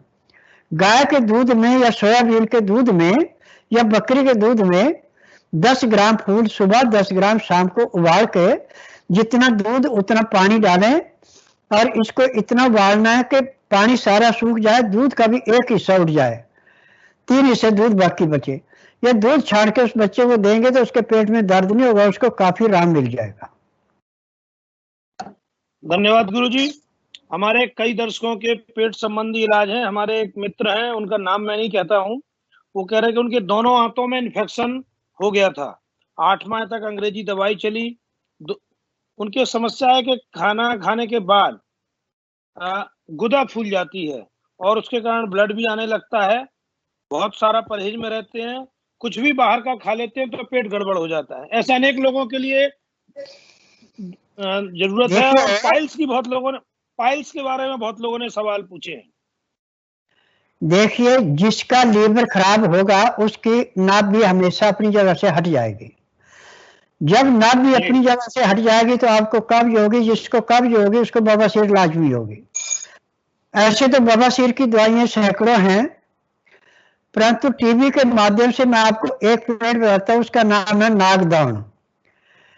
इसका पत्ता तोड़ेंगे, उससे दूध निकलेगा। गमलों में घरों में शो के लिए भी लगाई होती है। 5 पत्ते नागदान। हाँ, ये डंडी जो है, एक डंडी आप फरवरी में लगाई है तो साल आते आते उसकी 15-20 डंडी हो जाएगी। और इसमें पत्ता जो है गोल्ड रंग का पत्ता आता है, थोड़ा सा हरे रंग की भी होती है, चित्तकबरे रंग की होती है, हरे रंग की ज्यादा काम करती है। 5 पत्ते नागदान के लेके 5 दाने काली मिर्च पीस के सुबह भी ताजे पानी से ले लें, दोपहर को भी ले लें, शाम को भी ले लें, तो इसके लेने के 5 सेकंड के अंदर तो गुदा का दर्द बंद हो जाएगा। और बवासीर यदि लगातार लेते तो 1 महीने में बवासीर का नामो निशान ही रहेगा। परंतु जब तक ना भी अपनी तब तक उसका पेट ठीक साफ नहीं होगा। नाभि एक ऐसा रोग, मेडिकल साइंस तो जब नाभि ज्यादा बिगड़ जाती है तो साइड से अंत काट के थैली लगाते हैं टट्टी करने के लिए। परंतु स्वास्थ्य विचार में किसी भी अंग की चीर फाड़ करना निषेध है। बिना चीर फाड़ से सब रोग काटे जाते हैं। धन्यवाद गुरुजी। एक हमारे दीपन वर्मा सरिता विहार दिल्ली से पूछ रहे हैं कि अभी कोरोना का काल चल रहा है, प्राकृतिक चिकित्सा पद्धति के मुख्य क्रियाएं जैसे कि नियमित भाप लेना, गर्म पानी, काढ़ा पीना, सब कुछ कर लिया है।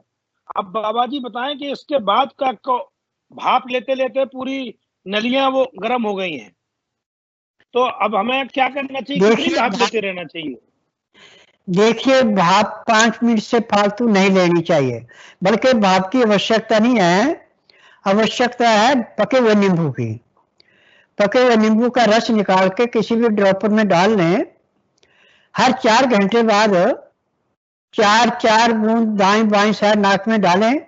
लंबा सांस लें, लंबा छोड़ें तो फेफड़े से लेके गले तक जितनी भी सांस की नाली हो सारी ऐसे साफ होगी जैसे गंदी नाली में गर्म पानी में तेजाब डाल के नाली को साफ करते ऐसे साफ होगी। फेफड़े और सांस की नाली साफ है, आपको कोई रोग है ही नहीं। धन्यवाद गुरुजी। हमारे दर्शक नीरज पांडे जी पूछ रहे हैं कि इनकी माताजी के घुटनों में दर्द रहता है, और कई दर्शकों ने हमारे बताया, विनोद रावत हैं, जयंत चतुर्वेदी जी हैं, प्रभाकर सिंह अंडमान निकोबार से भी पूछ रहे हैं घुटनों के दर्द के बारे में घरेलू नुस्खा क्या है? देखिए, घुटने के दर्द के लिए घरेलू नुस्खा है कि लहसुन को पीस करके उसका रस निकालो 1 चम्मच। अब उस 1 चम्मच रस को 50 ग्राम तिल का तेल है, चाहे सरसों का तेल है, चाहे घी है, किसी चीज में मिला दें। अब उसको अच्छी तरह मालिश करें। मालिश करने में 50 ग्राम में से आपका 20 ग्राम तेल एक बार में लग जाना चाहिए, एक घुटने में और 20 ग्राम दूसरे घुटने में लग जाना चाहिए। और मालिश अच्छी तरह से दबा के करनी है। तो उसी टाइम उसको घुटने ऐसे हो जाएंगे जैसे स्पंज होती है, बैठे उठे जो मर्जी करे दर्द नहीं रहेगा। परंतु इतनी क्रिया आपको सुबह शाम दोनों टाइम कम से कम 15 दिन करनी पड़ेगी। घुटने का दर्द हमेशा के लिए समाप्त हो जाएगा। और जो आपके पास 10 ग्राम तेल बाकी बचा है, उससे पैर के तलवों में मालिश करनी है। पैर के तलवों में मालिश करके तेल आपके सिर के बालों तक पहुंचेगा। नसों के अंदर जहां पे नजला जाके रुक गया, वहां पे हिस्सा जाम हो जाता है। तो नजले को साफ करने के लिए लहसुन एक किस्म का रामबाण है। धन्यवाद गुरुजी। हमारे एक दर्शक राजेंद्र जी हैं रीवा से, और बहुत सारे लोगों के सवाल आए हैं। एक हमारे मिथिलेश त्रिपाठी जी भी पूछ रहे हैं, पुष्पेंद्र पाठक जी भी पूछ रहे हैं कि पेट में गैस बहुत बनती है, और कई बार गैस बनने के कारण बड़ी घबराहट, बेचैनी होती है, लगता है कि अब जान निकल जाएगी, उसके कारण बीपी भी घटता बढ़ता है। तो इसके बारे में कोई उपाय है क्या? देखिए, गैस वाले के लिए सबसे अच्छा उपचार तो चने का, जो सुबह मैंने बताया था कि चने को भुने हुए को छिलके के साथ 20 ग्राम से ज्यादा नहीं, 1 गिलास पानी में भिगो दें। सुबह उठ के उस पानी को फेंक दें, दूसरे पानी से उसको अच्छी तरह धोएं, क्योंकि उसमें महक पड़ जाती है। जब महक न रहे तो उसको सिलबट्टे पे या मिक्सी में बिल्कुल मक्खन की भांति मुलायम कर लें। और उसके बाद फिर 1 गिलास गर्म पानी 15 से 18 डिग्री उसके अंदर घोल के पीने में आधा घंटा लगाएं। उसके 1 घंटे के अंदर अंदर पेट अच्छा साफ होता है और गैस बनना बंद हो जाती है। परंतु इस कार्य को नहीं कर सकते हैं तो सबसे अच्छा है कि लहसुन, प्याज, अदरक तीनों की चटनी बना लें 10 ग्राम। 10 ग्राम चटनी में हल्का सा काला नमक, काली मिर्च और नींबू का रस मिला के 1 गिलास जैसे शिकंजी पीते ऐसे पिए। पीते पीते गैस समाप्त हो जाएगी। ऐसे गैस गुदा के रास्ते निकलती है जैसे गुब्बारे फट रहे हैं। धन्यवाद गुरुजी।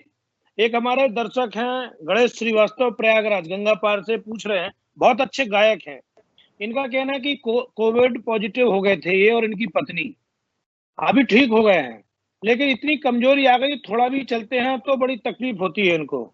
इसके लिए क्या इनको घरेलू उपाय और करना चाहिए, सावधानी आगे के लिए? देखिए, इनको सबसे अच्छा उपचार यह है कि यदि बकरी का दूध मिल जाए, बकरी का दूध, तो हाँ, जितना 50 ग्राम, जैसे 25 ग्राम बकरी का दूध, 25 ग्राम उसमें पानी मिला लिया। अब इसकी मालिश करें पूरे शरीर पे जैसे तेल की मालिश करते हैं।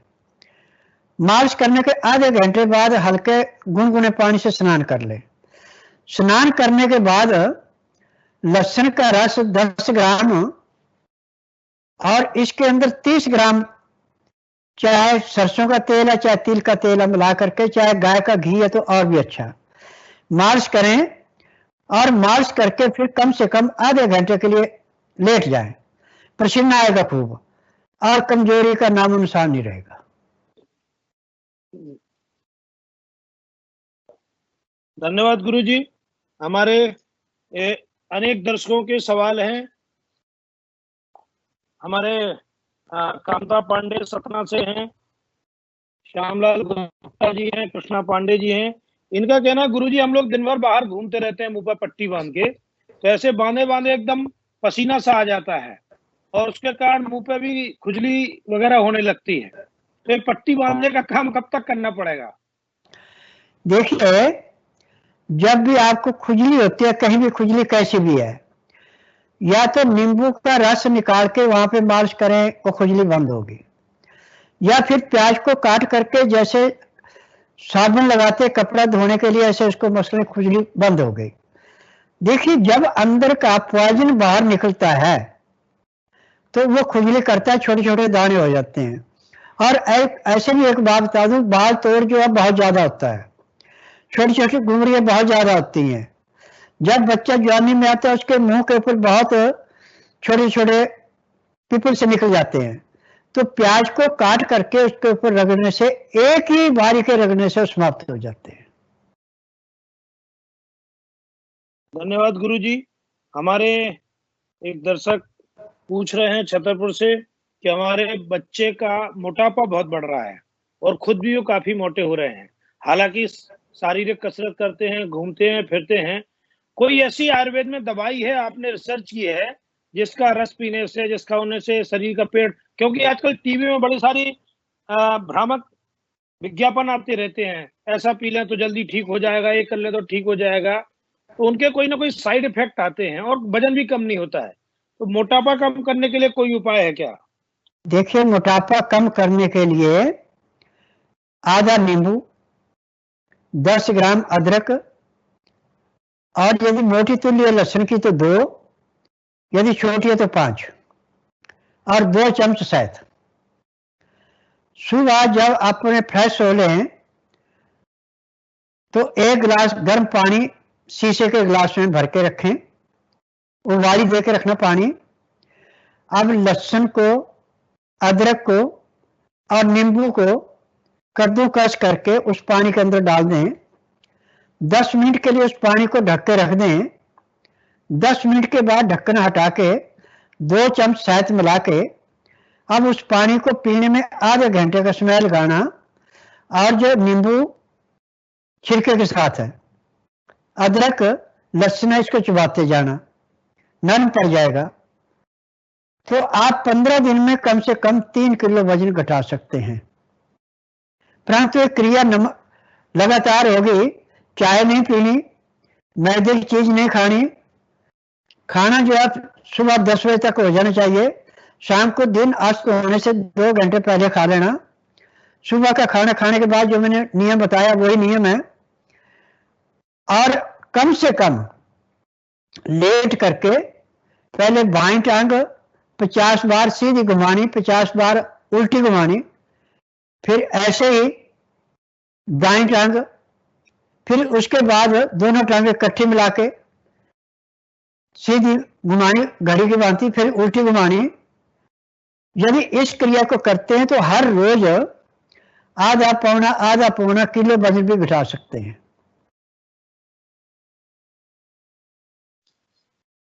धन्यवाद गुरुजी। हमारे मदन गोपाल दास जी पूछ रहे हैं, और भी बहुत लोगों का सवाल है कि अल्सर पेट में जाता है, मिर्च नमक घी खाना, सब लोग आपकी तरह योगी नहीं हो सकते हैं कि केवल छाछ और मट्ठा में काम चले। सामान्य जीवन जीते हुए, खाना खाते हुए भी लोग अपना जीवन सुरक्षित कैसे रखें, इसके लिए हमें 4 बजे उठना भी कठिन है। आजकल दिनचर्या भी ऐसी है कि सब लोग 4 बजे नहीं उठ पाते हैं, बच्चे देर तक पढ़ते हैं, तो उनके लिए क्या उपाय है कि आलसी न रहे और काम करते रहें?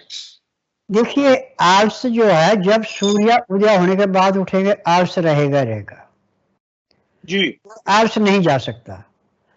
बल्कि सबसे बेस्ट है कि आप सुबह सूर्य उदय होने से 1.5 घंटा पहले जरूर उठें, और ज्यादा नहीं तो 5-5, 10-10 मिनट हर एक प्रणाम और योग कर लें। उसके बाद दिन में आपको जब भी टाइम लगे आप आधा घंटा भी सो लेते हैं, परंतु सब आसन सोना है, तो आपको ना तो थकावट होगी ना ही किसी किस्म का आलस रहेगा। धन्यवाद गुरु जी। हमारे ब्रजेश वाजपेयी जी श्रीराम मिश्रा पूछ रहे हैं, मौसम आजकल ऐसा मौसम हो गया, इसके कारण हर घर में कोई ना कोई बीमार है। सर्दी जुकाम बुखार थोड़ा सा होता है तो तुरंत मन में घबरा के कोरोना की तरफ भागता है, और ऐसा लगता है कि कई लोग उसके कारण बीपी बढ़ जाता है, और बीपी बढ़ने के कारण हार्ट फेल भी हो रहा है। तो क्या सभी साधारण बुखार और सर्दी कोरोना है, या इनको सामान्य सर्दी जुकाम का भी कोई घरेलू उपचार है? देखिए, कोरोना जो है एक सर्दी का बिगड़ा हुआ रूप है, ये कोई नई बीमारी नहीं है, पहले भी थी बीमारी। और ऐसे सुख सागर में सारा लिखा है कि 2020 से लेकर 2023 तक ऐसी महामारी आएगी जिसके पूरे वर्ल्ड के अंदर आधी आबादी खत्म होगी। परंतु इसके बीच में उपचार दिए हुए साथ में, आपको सर्दी है, जुकाम है, बुखार है, कुछ भी है, उसके लिए लहसुन से बढ़ के संसार में कोई दवाई नहीं है। यदि आप 1 गिलास पानी गर्म करके उबाली देकर नीचे उतार के रख लेते हैं, 15 डिग्री गर्म रहने के बाद उसमें 3 तुल्ली लहसुन की मोटी है तो 3 और पतली है तो 5 पीस करके उसमें मिला दें और उसको पीने में आधा घंटा लगाएं। पीते पीते बुखार उतर जाएगा। 24 घंटे में 5 खुराकें प्रतिदिन लेनी है और 3 दिन का इसका नियम होता है। तो चाहे कोरोना है, चाहे चिकनगुनिया है, चाहे टाइफाइड है, चाहे निमोनिया है, कोई भी बुखार है, सब समाप्त हो जाता है इसके आगे। लहसुन के अंदर की विशेषता है कि किसी किस्म के कीटाणु को जीने नहीं देता। इसको ऐसे नष्ट करता है जैसे जलती अंगुली पतंगे को नष्ट करती है। धन्यवाद गुरु जी। हमारे एक दर्शक ने कहा कि आपने बहुत अच्छी सब बातों का उत्तर दिया, शुरू में आयुर्वेद के बारे में बताया।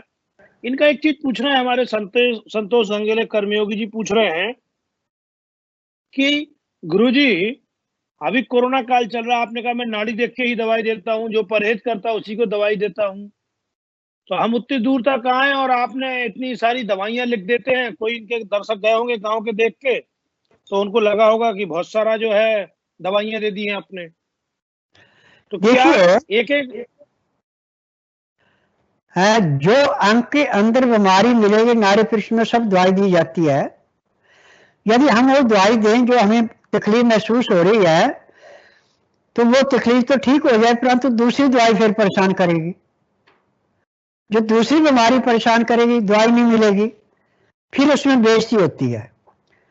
मेरा एक ही नियम है कि रोग मिटाना तो जड़ से मिटाना, किसी के साथ धोखा नहीं करना। और सबको एक समान दवाइयां नहीं होती हैं, किसी को 15 दवाइयां होती है, किसी को 20 होती है, किसी को 30 होती है, और जिसके रोग के अनुसार बहुत ज्यादा नुकसान उसको 40 तक भी दवाइयां जाती हैं। परंतु इन दवाइयों की विशेषता है कि इनसे नुकसान कोई नहीं है, हमेशा के लिए रोग जड़ से कट जाता है। धन्यवाद गुरु जी। एक हमारे अंडमान निकोबार से दर्शक जुड़े हैं, हमारे गाजियाबाद से आशीष मेहरोत्रा जी जुड़े हैं, संदीप जी जुड़े हैं, नालंदा बिहार से विनोद रावत जी छतरपुर से, अमित राय जी झांसी से जुड़े हैं। इनका एक सवाल है गुरु जी कि ये जो घर में ऐसी आयुर्वेदिक जड़ी बूटियां दवाइयां जो रोज जरूरत हो, जैसे बच्चे को चोट लग गई, खून निकल आया, किसी को खुजली हो गई, ऐसी कुछ दवाइयों के नाम या पेड़ों के नाम बता सकते हैं जो हम घर में बगीचे में गमले में उगा सकते हैं जो हमको रोज लाभ में आ सकती है? देखिए, जब किसी को चोट लग जाए जी, तो उसके लिए सबसे अच्छा तो है लहसुन और नींबू। ये तो बहुत खतरनाक है, दर्द होगा लोगों को। लहसुन नहीं, मैं तरीका समझाता हूँ, नहीं होगा दर्द। लहसुन को पीस करके उसका रस निकाल के किसी चिकनी चीज में मिला के लगा दें। 2 सेकंड के लिए तो उसको चिरमिराट होगा, परंतु खून नहीं बहेगा, दर्द समाप्त हो जाएगा। अब दूसरा है कि जैसे आपको चलते चलते गिर गए और मांस फूल गया, खून नहीं निकला, तो वहां पे आपने कुछ नहीं करना। प्याज को कद्दूकस किया और उसको सरसों के तेल में या घी में बादामी रंग का किया और उसके ऊपर थोड़ी सी हल्दी डाली और जैसे आलू की टिक्की होती है ऐसे टिक्की बना के वहां पे बांध दो, वो सूजन एकदम बैठ जाएगी। और यदि अंदर से मांस भी फट गया तो अपने आप जुड़ जाएगा। धन्यवाद गुरुजी। मैं अपने दर्शकों को बता दूं जो अभी अभी जुड़े हैं काफी देर में कि गुरुजी कोई तंत्र मंत्र विद्या वाले गुरुजी नहीं है, ये देसी आयुर्वेदिक पौधों को खोज करके जनता को बताने वाले गुरुजी हैं। और सबसे बड़ी विशेषता है कि स्वयं सवेरे जैसे 3 बजे से उठ करके गायत्री हवन करते हैं, 10,000 2,500 महामृत्युंजय का जाप करते हैं। और गायत्री सिद्ध गुरुजी हैं जिनका कोई आश्रम नहीं है, कोई मठ नहीं है, गृहस्थ व्यक्ति हैं। इनके बच्चे हैं जो आयुर्वेद की दवाइयां बनाने में काम करते हैं। मैं इनके आश्रम में नजफगढ़ तक स्वयं गया हूँ, वहां पे बहुत सारी इन्होंने वनस्पतियां लगा रखी हैं। सबसे बड़ी बात यह है कि इन्होंने कम से कम 1,000 लोगों को रोजगार दे रखा है। जो मधुमक्खी पालते हैं उससे जो शहद मिलती है उसी शहद में मुरब्बा बनाते हैं, बेल बनाते हैं, गाजर का मुरब्बा बनाते हैं।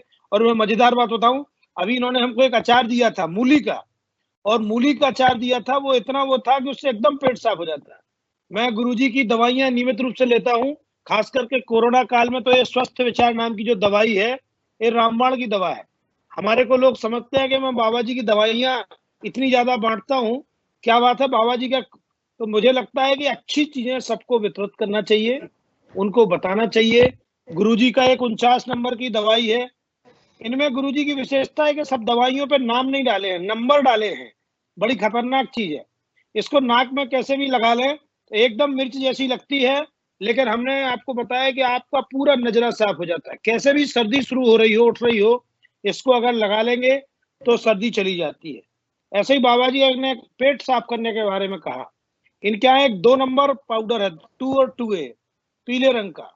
मैं बताता हूँ, अच्छे से अच्छे व्यक्ति के पेट में मल जमा होता है, उसकी 3 खुराक लेने से केवल पूरे घर में इतनी बदबू आती है, घर ऐसा, पेट ऐसा साफ होता है। जब पेट साफ हो जाएगा तो आधी बीमारियां अपने आप दूर हो जाएंगी। गुरुजी थोड़ी दवाइयां बनाने के बारे में बताएं, आप कैसे तैयार करते हैं, कौन कौन सी मशीनरी लगी है और क्या होता है? देखिए, मेरे पास ऑटोमेटिक मशीनें हैं आप दवाइयां बनाने की। तो इसमें पैर के तलवे से सिर के बाल तक जो भी बीमारी, सब दवाइयां बनाई जाती है। पाउडर भी बनाए जाते हैं, गोलियां भी बनाई जाती हैं और पैकिंग भी मशीनों से की जाती है। परंतु अभी मैंने लूज दवाइयां ऐसे रखी हैं कि बाहर गवर्नमेंट के अलावा मैंने किसी को दवाई नहीं देनी, मैंने कोई एजेंट नहीं बनाना, क्योंकि मेरी दवाइयों के अंदर जो गुण है ये आपको किसी भी फार्मेसी की दवाइयों में नहीं मिलेंगे। और इन दवाइयों की विशेषता है कि दवाई लेने के 10 सेकंड के अंदर दवाई अपना असर दिखा देती है। अब जैसे आपके कहीं पे भी भयंकर दर्द हो रहा है, आप इंजेक्शन लगाएंगे या दवाई खाएंगे तो आपको कम से कम 10 से 15 मिनट लगेंगे उसको कंट्रोल होने में। परंतु जो मैंने तेल बनाया है, ये तेल जैसे आप उस जगह पे लगाएंगे जहां पे दर्द है, तो आपको ज्यादा से ज्यादा 2 या 3 सेकंड लगे, आपका दर्द समाप्त हो जाएगा। क्योंकि मैंने जो है प्रैक्टिकल की है, मेरी शोध है। मैंने कोई थ्योरियां पढ़ के विद्या नहीं सीखी है, मैंने प्रैक्टिकलों से विद्या सीखी है। और आज जिन सन्यासियों ने मुझे विद्या सिखाई थी और जिन्होंने मुझे जड़ी बूटियों का ज्ञान कराया था, उन्होंने एक ही बात कही थी कि किसी जड़ी बूटी को छुपा के नहीं रखना, अपने जाने से पहले संसार को बता के जाना। तो उसके लिए मैंने जो है 8 किताबें जड़ी बूटियों पर लिखी है। एक किताब मैंने एक्यूप्रेशर योग पे लिखी है, एक किताब मैंने गौ अंक पे लिखी है, बाकी आगे लिख रहा हूं मैं। और मैं अब कोशिश कर रहा हूं कि अब जमीन लेके ऐसे पेड़ लगाऊंगा, पेड़ों के ऊपर नंबर लिख दिया जाएगा कि ये पेड़ इतने नंबर की दवाई का है और इस बीमारी में काम आता है। क्योंकि जो आदमी समाधिष्ट हो जाता है उसकी मृत्यु उसके अपने कंट्रोल में होती है। तो समाधिष्ट होना बहुत कठिन है और समाधि में शरीर बाहर निकल जाता है और उस शरीर से दूसरा टच हो गया तो फिर दोबारा वो शरीर दोबारा उस शरीर में नहीं जाता, आत्मा जो है शरीर के अंदर नहीं जाती। तो इस करके मेरा कमरा हमेशा बंद रहता है जिसमें मैं समाधि लेता हूं, और मेरे कमरे में कोई भी आ जा नहीं सकता जब तक कि मैं अंदर से कुंडा नहीं खोलूंगा। और इसमें जब समाधिष्ट होकर हम बाहर सूक्ष्म आत्माओं से, उच्च आत्माओं से मिलते हैं, और जिन्होंने शरीर छोड़ रखे हैं, जो मेरी विद्या को जानते थे, उनसे जब चर्चा होती तो अपने वो सारे राज बताते हैं। वो विद्या मुझे बहुत ज्यादा काम दे रही है। आज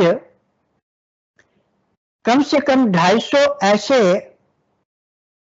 वैद्य हकीम है मेरे संपर्क में, सूक्ष्म आत्मा में, जो कि अपनी विद्या का उपचार करवाना चाहते थे, परंतु उपचार ना पूरा होने की वजह से शरीर छोड़ गए। तो आप मेरे को बताते हो, जब कोई ऐसी बीमारी आ जाती है कि जिसके समाधान निकालना मुश्किल होता है, तो समाधिष्ट होकर मैं उस योगी से, उस हकीम से, उस वैद्य से विद्या लेके फिर उसको तैयार करके पहले अपने ऊपर टेस्ट करता हूं, फिर दूसरे को देता हूं। जितनी भी दवाइयां आज तक मैंने बनाई हैं सब अपने शरीर के ऊपर टेस्ट किए। जब मैं अन्न खाता था तो मैं टेस्ट करता था कौन सा अन्न मेरे को नुकसान दे रहा है, कौन सा नहीं। क्योंकि हमारे शरीर के अंदर एक लेबोरेटरी है, इस लेबोरेटरी का स्किन में रिजल्ट निकलता है कि सूखी चीज है तो हाथ में लेके ऐसे बाएं हाथ में लेकर दिल पे रख ले, दाएं हाथ ऐसे सीधा कर दे और खड़े होकर दूसरे आदमी को कहे मेरा हाथ नीचे दबा। आपने हाथ टाइट रखना, यदि उसको जोर लगाना पड़ता है आपका हाथ नीचे आता है, आप उस चीज को खाइए, आपको नुकसान नहीं करेगी। परंतु यदि आपका हाथ जल्दी से गिर जाता है, उसको जोर ही लगाना पड़ता है, उस चीज को खाएंगे तो आपको रोग लाजमी होगा। धन्यवाद गुरुजी। हमारे दर्शक बड़ी दूर दूर से जुड़े हुए हैं।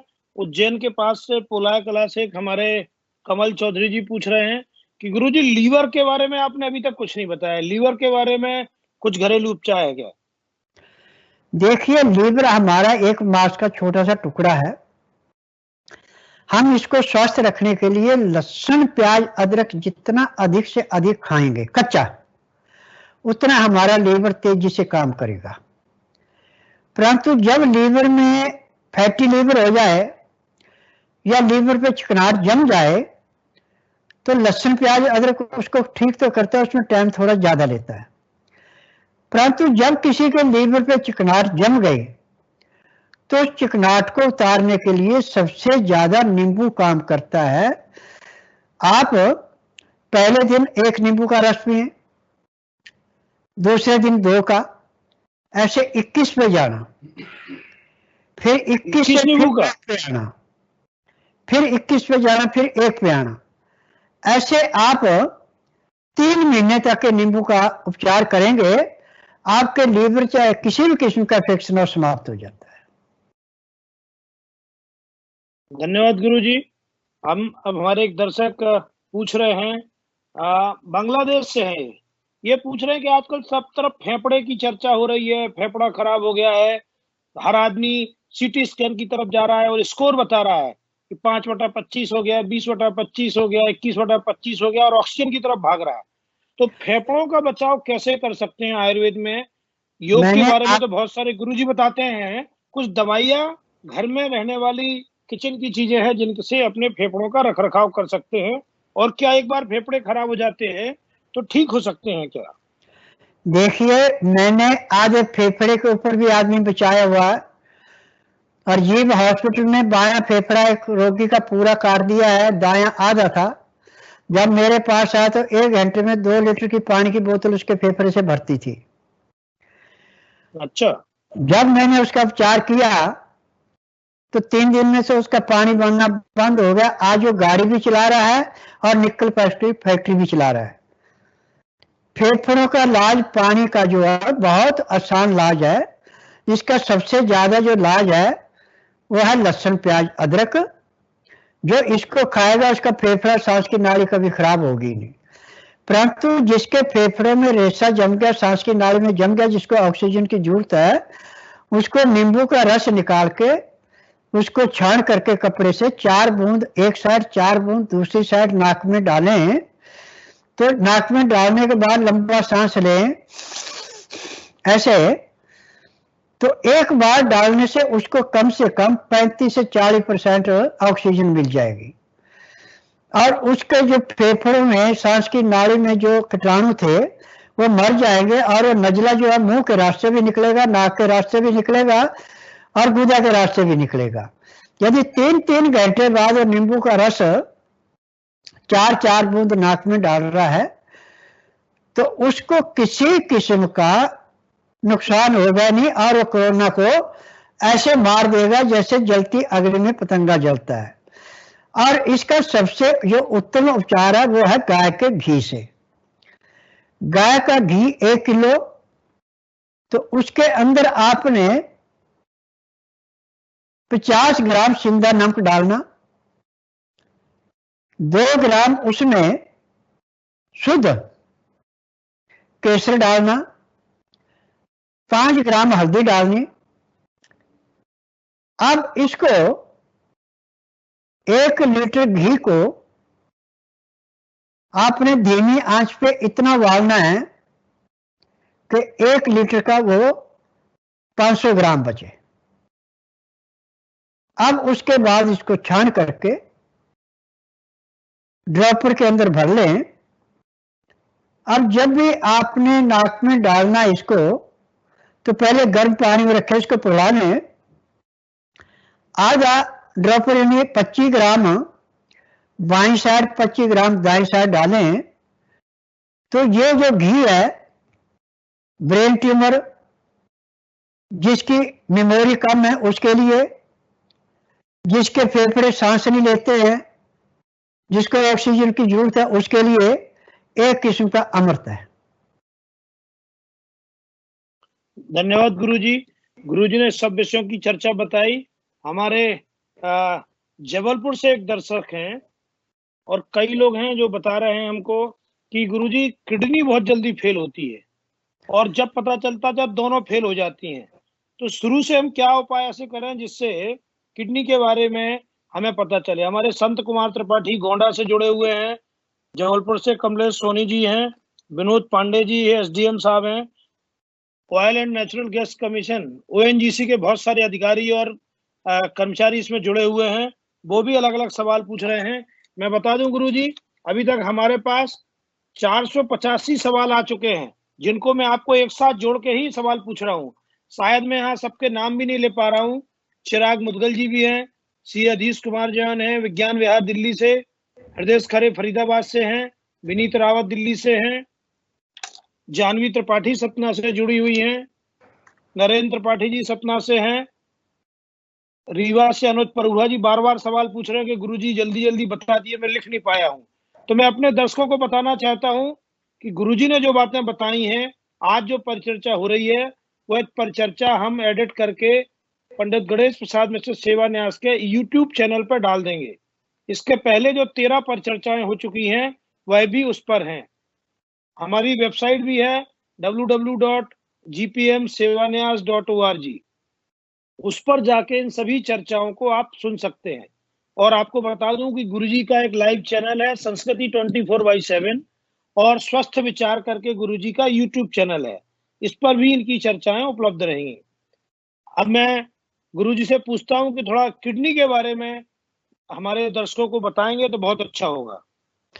देखिए, किडनी खराब होती है चाय से, कॉफी से, ब्रेड से, बिस्कुट से, पराठे से, आर्टिफिशियल खाने से। जिस चीज को लीवर पचाता नहीं, पैंक्रियास इंसुलिन नहीं बनाती, पित्ते में तेजाब बढ़ जाता है, वो गुर्दों पे जाके ऐसे बैठता है जैसे खड़े पानी में काई जमती है। इसका उपचार पूरे संसार में मेडिकल साइंस में नहीं है। डायलिसिस करते हैं, डायलिसिस से किडनी और सिकुड़ती है। और जो भी आजकल डॉक्टर इलाज कर रहे हैं, इसका किडनी का पूरा इलाज नहीं है। पहले सबसे पहले आपको खान पान पर ध्यान देना कि जिसकी किडनी खराब हो गई उसको अन्न छोड़ना पड़ेगा कम से कम 15 दिन के लिए। 15 दिन के लिए वो आलू भून करके खा सकता है, उसमें भी नमक नहीं लेना, बिल्कुल नहीं, उसमें नींबू का रस मिला सकता है। कद्दू है छिलके वाला खा सकता है, लौकी खा सकता है। अब फलों में जैसे खीरा है, ककड़ी है, इनका जूस निकाल के पी सकता है। लिक्विड पदार्थ देते हैं, इसमें ठोस पदार्थ नहीं देते। और किडनी खराब होने का मेन कारण है आपका बेटैमा खाना। खाना खाते समय पानी नहीं पीना। खाना खाते समय यदि 2 गिलास पानी पीते हैं, गर्म पानी पीते हैं, लहसुन प्याज अदरक का रस डाल के पीते हैं, तो जिंदगी में आपको जब तक संसार के अंदर आप जीवित हैं, सांस चल रहा है, आपको कोई रोग नहीं होगा। और जब आप खाना खाते समय पानी नहीं पीते, पानी पीते खाना खाने के घंटे 1.5 घंटे बाद, तो इससे किडनी के ऊपर ऐसे असर पड़ता है जैसे खड़े पानी पे काई जम के पानी को ढक लेती है, ऐसे गुर्दों पे काई जम जाती है, गुर्दे साफ नहीं करते, फिर टट्टी साफ रुक जाता है और किडनी खराब होती है। इसको साफ करने का घरेलू सबसे अच्छा उपचार है कि गाय के दूध के अंदर लहसुन प्याज अदरक का रस मिला के आप हर 2 घंटे बाद 1 गिलास पीते रहे। हर 2 घंटे बाद 1 गिलास पिए, परंतु 1 गिलास पीने में कम से कम आप आधे घंटे का समय लगाएंगे। और पानी में जब आपने पीना है तो उसमें भी लहसुन प्याज अदरक का रस मिला के पीना। और कच्चा प्याज यदि आप सफेद रंग का मिल गया सोने पे सुहागा ने तो लाल रंग का लेना, जो भूरे रंग का ये नहीं लेना। प्याज जितना मर्जी खाएं, जितना प्याज ज्यादा खाएंगे उतनी आपकी किडनी मजबूत होगी। धन्यवाद गुरुजी। हमारे एक दर्शक विवेक जी पूछ रहे हैं प्रयागराज से, अनेक लोगों ने पूछा है कि आंख की रोशनी बड़ी जल्दी कम हो रही, चश्मा रखते जा रहे। गुरुजी 94 साल में हैं और अभी बिना देखे सब धड़ाधड़ बोले जा रहे हैं, और बच्चों को मोटे मोटे लेंस के चश्मे लग रहे हैं। ये चश्मे न लगे इसके लिए क्या प्रारंभ से सावधानी रखना चाहिए? कोई दवाई हो ऐसी हो? चश्मा लगने का मुख्य कारण आपके दिमाग में नजला जम गया। पर्दे के आगे जैसे सर्दियों में धुंध पड़ती है ऐसे नजला जमता है तो आंखों की रोशनी घटती है। मेडिकल साइंस में तो इसका पूरे संसार में इलाज नहीं है, आपके घर में इसका इलाज है।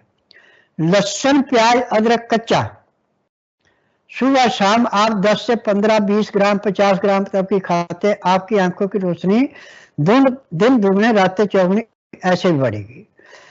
और गाय के दूध के अंदर यदि आप लहसुन और अदरक उबाल के पीते हैं तो आंखों की रोशनी और भी तेज बढ़ती है। परंतु आंखों की ज्योति को बढ़ाने के लिए, जिनको चश्मा लगा उसको उतारने के लिए सफेद मिर्च, सौंफ, कुजा मिश्री, बादाम, ये 4 चीजें बराबर मात्रा में लेके कूट के पीस के पाउडर बना लें।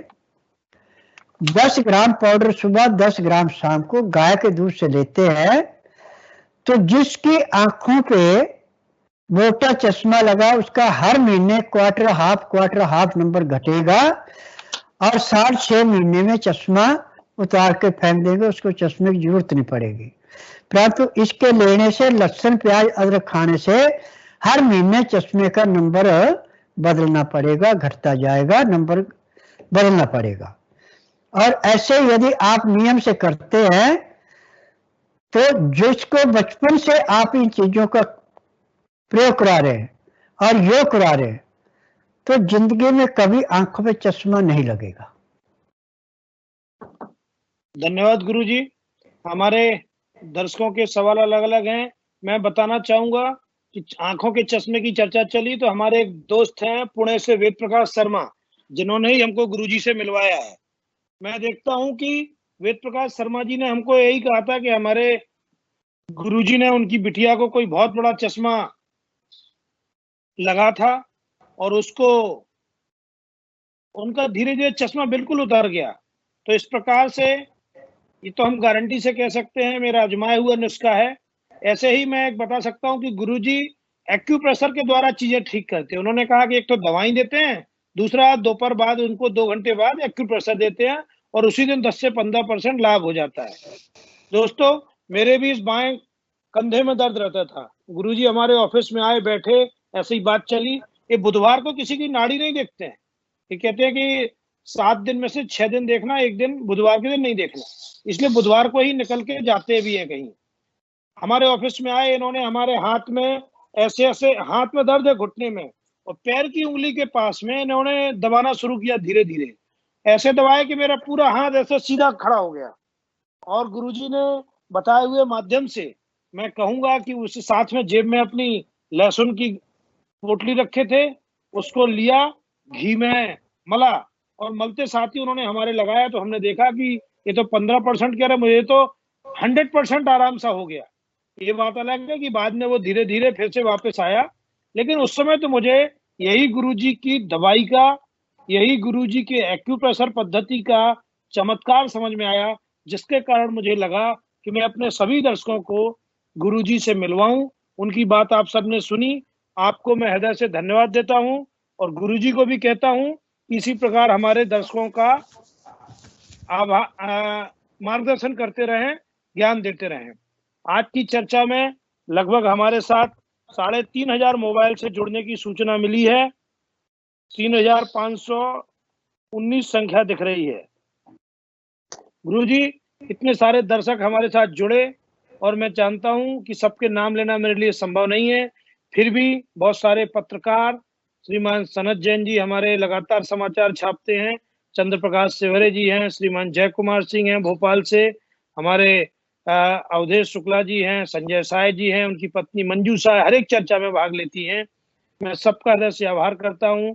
पप्पू गुप्ता जी हैं, प्रवीण गुप्ता जी छतरपुर से, हमारे अनेक साथी आज इस सब चर्चा में सागर, दमोह, जबलपुर, भोपाल, ग्वालियर, इंदौर, रतलाम, मंदसौर, मुंबई, पुणे, जलगांव, प्रयागराज, बांदा, नरैनी, ऐसे अनेक छोटे छोटे जगह से लेकर के देश विदेश से लोग जुड़े हुए हैं। कई सारे जज जुड़े हुए हैं हमारे साथ। मैं किसी की यहाँ पे प्राइवेसी नहीं खोलना चाहता हूँ। अनेक सारे वकील जुड़े हुए हैं हमारे साथ, कई शिक्षक जुड़े हैं, प्रोफेसर जुड़े हैं, कॉलेज के प्रिंसिपल हैं, शिक्षा को बनाने वाले अधिकारी हैं, ऐसे सभी लोग हमारे साथ जुड़े हैं।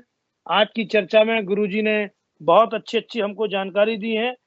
मैं एक बात जाते जाते पूछना चाहता हूँ, गुरुजी आप तो जो है कुछ नहीं खाते इसलिए जिंदा है, बाकी लोग सब आप जैसे नहीं बन सकते ना। कम से कम गृहस्थी चलाते चलाते कुछ जीभ का स्वाद ले लेते, खाएं और कुछ परहेज करें। तो संक्षेप में एक 5 बातें हमारे दर्शकों को बताएं कि ऐसा करने से उनका जीवन बहुत अच्छा रहेगा। देखिए, हफ्ते में एक बार आप जीभ को स्वाद लेते हैं तो उससे कोई नुकसान नहीं होता, परंतु जब 3 या 4 बार उस स्वाद को ले लेते हैं तो वो आपको कई महीने पीछे ले जाता है जी। और जितनी चिकनाहट हम कम लेंगे, जितनी मैदे की चीजें कम खाएंगे, जितनी आर्टिफिशियल चीजें कम खाएंगे, उतने हम सुखी रहेंगे। और सबसे ज्यादा जो देन है, एसी का प्रयोग जितना कम से कम करें उतने ही आप सुखी रहेंगे। एसी इस टाइम जो अमोनियम गैस जाके फेफड़ों में बैठ रही है, ये सबसे ज्यादा नुकसान कर रही है। इसको बचाने के लिए सबसे अच्छा उपचार तो है नींबू का। नींबू आप शिकंजी के रूप में लें, चाहे नींबू को नाक में डालें, चाहे नींबू को जब नहाना है तो पानी में डाल के उस पानी से नहाएं, तो भी आपको सब तरफ से लाभ ही लाभ देगा, नुकसान नहीं देगा। जहां पे नींबू का रस लग गया वहां का कीटाणु ऐसे नष्ट होता है जैसे जलती अग्नि में पतंगा नष्ट होता है। धन्यवाद गुरुजी। जाते जाते आपकी जो दवाइयां हैं, कोई व्यक्ति आप तक नहीं पहुंच पाता है तो उनको प्राप्त करने के लिए और क्या तरीका है? देखिए, जिसने एक बार दवाई ले ली उसको तो उसके कार्ड के ऊपर से व्हाट्सएप करेगा, दवाइयां मिल जाएंगी। परंतु जो आ नहीं सकता, दवाई नहीं, गुरुजी को लाइव करो ना, चेंज होगा ना, नहीं दिखा सकता है, वो अपने रोग को बताएगा तो उसको पूरा लाभ नहीं होगा। तो इस करके मैं दवाइयां देना नहीं चाहता। जो घर में नुस्खे बताते उससे थोड़ा लाभ मिल जाएगा उसको, फिर उसके बाद नाड़ी प्रश्न से जो भी उसके अंदर कमी होगी दवाइयां देकर उसको पूर्ण रूप से स्वस्थ करना, ये मेरी जिम्मेदारी है। आज मैंने पूरे संसार से निवेदन किया है कि संसार के अंदर ऐसा कोई रोग नहीं जिसका मैं उपचार नहीं करता। आज मेरे पास पूरे संसार से रोगी आ रहे हैं और सबसे ज्यादा जो फोन आते मेरे को आते हैं पाकिस्तान से, नेपाल से, चाइना से, बांग्लादेश से, दुबई से, सिंगापुर से, अमेरिका से, कनाडा से, यहां से ज्यादा फोन आते हैं। और फोन के ऊपर जब उनको बताया जाता है कि आप इस ढंग से अभी इतना कर लें, और जब उनको थोड़ा आराम मिलता है तो आके आज अपना पूरा उपचार करा के आज सुखी है और टीवी के माध्यम से अपना इंटरव्यू भी दे रहे हैं। हमारे एक दर्शक दीपन वर्मा हैं, डॉक्टर आलोक हेमल जी हैं। दीपन जी पूछ रहे हैं कि गुरुजी हार्निया का प्राकृतिक इलाज क्या है? देखिए, हार्निया होती है सुबह खाली पेट पानी पीने से। मेडिकल में तो प्रेशर करके प्लास्टिक की जाली डाल के उसको रोकते हैं, परंतु रुकती नहीं है। आयुर्वेद में मेरे उपचार में हार्निया का इलाज सारा 1 महीने का है। इसमें दवाई खाने की भी है और एक पाउडर बना रखा है मैंने, तेल उसमें मिला के हार्निया के ऊपर लेप किया जाता है, जैसे मेहंदी का लेप होता है। फिर ऊपर डॉक्टर वाली रुई लगा के खाकी रंग की सेलो टेप से पट्टी बांध देते हैं, तो पहले दिन उसको 15 से 20% आराम मिल जाता है। 1 महीने में जो आपकी हार्निया के पास से जाली फट गई थी, जाली दोबारा बराबर हो जाती है और हार्निया अपनी समाप्त हो जाती है। धन्यवाद गुरुजी। एक डॉक्टर आलोक हेमल जी है, हमारे राम मनोहर लोहिया हॉस्पिटल में वरिष्ठ चिकित्सक है। ये पूछा गुरुजी, अभी तीसरी लहर की भी चर्चा चल रही है, कोविड की तीसरी लहर भी आएगी, ये होगा। आपने बताया कि सुख सागर में इसका वर्णन है कि अभी तो ये रोग आएगा जाएगा चलेगा, लेकिन हम ऑक्सीजन को बढ़ाने के लिए लोग सब सिलेंडर लेके घूम रहे हैं। जैसे घर में रोटी पानी बनाना हो, उसी तरह की व्यवस्था ऑक्सीजन के लिए हो रही है। ऑक्सीजन बढ़ाने के बारे में बहुत सारे दर्शकों ने सवाल पूछे हैं कि अपने शरीर का ऑक्सीजन लेवल घटता है तो इसको कैसे ठीक रख सकते हैं। देखो, ऑक्सीजन के लिए मैंने आपको बताया कि यदि आप सिर में दर्द है, नजला है, जुकाम है, सिर में भारीपन है, चक्कर आ रहे हैं, आप नींबू का रस निकाल के, पके हुए नींबू का, कच्चे का नहीं, और उसको छान करके ड्रॉपर में डाल लें। हर 3 घंटे बाद 4 बूंद नाक में डालें, लंबा सांस लें, लंबा छोड़े। उसी टाइम आप समझो कि आपको ऑक्सीजन का सिलेंडर लग गया। जितने भी रोग के कीटाणु हैं और जो नजला आपकी सांस की नाली में, फेफड़ों में था, वो ऐसे पिघलेगा जैसे अग्नि के पास घी पिघलता है। अब वो नजला निकल गया, आपका कोरोना खत्म हो गया। सारा नजले का रोग है। इसके कीटाणु जैसे सरसों के पेड़ पे चिप्पा बैठ जाए, वो पेड़ सूख जाता है, उसमें फल नहीं आता। ऐसे जब सांस की नाली में और फेफड़ों में कीटाणु बैठ जाते हैं नजले के बीच में, तो वो ढक जाता है, वहां से जो ऑक्सीजन जाने का रास्ता बंद हो जाता है, तो ऑक्सीजन आर्टिफिशियल लेनी पड़ती है। इससे आर्टिफिशियल ऑक्सीजन से पूरा लाभ नहीं होता। अब ये डॉक्टर साहब हैं तो खुद ही जानते हैं कि कितना इसका नुकसान होता है। अब मेरा तो 1980 से डॉक्टरों से संपर्क है। 1980 की बात है कि ऑल इंडिया में एक लड़का, शास्त्री नगर का अजय नाम का लड़का था, उसको किसी टाइम पे पागल कुत्ते ने काटा था। तो उन्होंने सोचा कि शायद पागल कुत्ते का इसको जहर चढ़ गया, एंड साइड बोल रहा था। तो उसको ऑल इंडिया हॉस्पिटल में एडमिट करवाया, 8वीं मंजिल पे। वहां पे इंचार्ज थे जो आदमी को ऑपरेशन करने से पहले बेहोश करते हैं, डॉक्टर R.K. बत्रा जी। तो उन्होंने उसके घर वालों को कहा कि भाई आज शाम तक हो सकता है, 4 बजे तक खैर इसकी मृत्यु न हो जाए, आप और कुछ देखना दिखाना चाहते तो कर ले।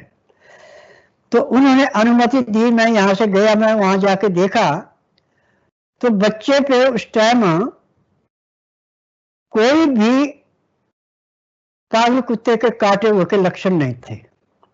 उसके ऊपर एक मुसलमान की आत्मा थी जो उसको तंग कर रही थी। मैंने कहा कि ये आप मुझे अनुमति दें तो मैं इस लड़के की आंख में दवाई लगाऊंगा, और दवाई लगाने से जो इसका बीपी इस टाइम 65 चल रहा है, ये हो सकता है कि 15 पे आ जाए, परंतु मृत्यु नहीं होगी। उन्होंने कहा चलो ठीक है, ट्राई कर लेते हैं। तो जैसे मैंने आंख में दवाई लगाई तो उसका बीपी 25 पे आ गया। अब घबरा गए सारे। मैंने कहा घबराने की जरूरत नहीं है, ये 25 से बढ़ना शुरू हो जाएगा क्योंकि आत्मा निकल गई। अब वो जाते जाते जो 65 था वो 85 पे गया, 20 और बढ़ा उससे। फिर उसके बाद मैंने उनको अपनी दवाई दे दी कि ये आपने जब भी इसको कोई हलचल हो तो आंख में लगानी है, और ऐसे भी 4-4 घंटे बाद आप काजल जैसे इसको लगाते रहे। तो उसके हाथ पांव सारा कुछ चारपाई से बांध रखे थे। तो दूसरे दिन उसने अपने झटके से जो बांध रखे थे हाथ पांव खोल दिए, नाक से नाड़ी लगा रखी थी ऑक्सीजन की, वो निकाल दी, फीड की नाड़ी लगा रखी थी वो निकाल दी। तो मेरे को डॉक्टर का फोन आया कि पंडित जी ऐसे ऐसे बात है। मैंने कहा कोई बात नहीं है, अब इसको मुंह से खाना दे दो। कि जी हमने गले में जो सुराख कर रखा है इसका क्या करें। मैंने कहा सुराख का ऐसा है कि आप कोई चीज वहां पे ऐसे लगा दे, जब कोई चीज खाए तो वहां से बाहर ना आए, दबा के रखो। तो पहले उसको हमने गाय का दूध देना शुरू किया। आज वो लड़का बिल्कुल ठीक है और अपनी गत्ते की फैक्ट्री लगा रखी है, शादीशुदा, अब उसके 4 बच्चे भी हैं। तो मेरा जो उपचार है ऐसे मैंने विद्या सारी सीखी, अंतर मांतर तंत्र सब विद्या को मैं जानता हूँ, परंतु काम मैं उतना करता हूँ जितनी मुझे जरूरत है। जहाँ पे जिस चीज की जरूरत पड़ती है मैं उसको एका करता हूँ, परंतु जो यंत्र मंत्र तंत्र में बलियां देते हैं, इन बलियों को मैं नहीं मानता।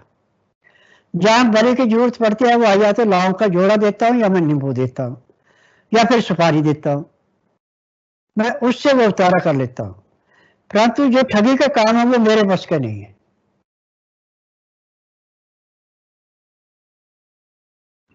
धन्यवाद गुरुजी।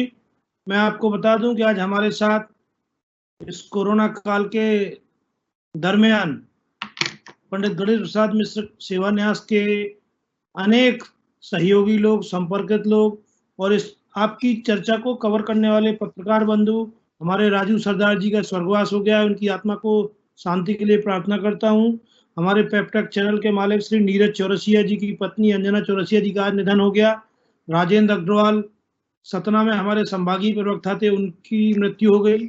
ये सब काल कबले हमारे नवनीत लटोरिया जी का असमय निधन हो गया।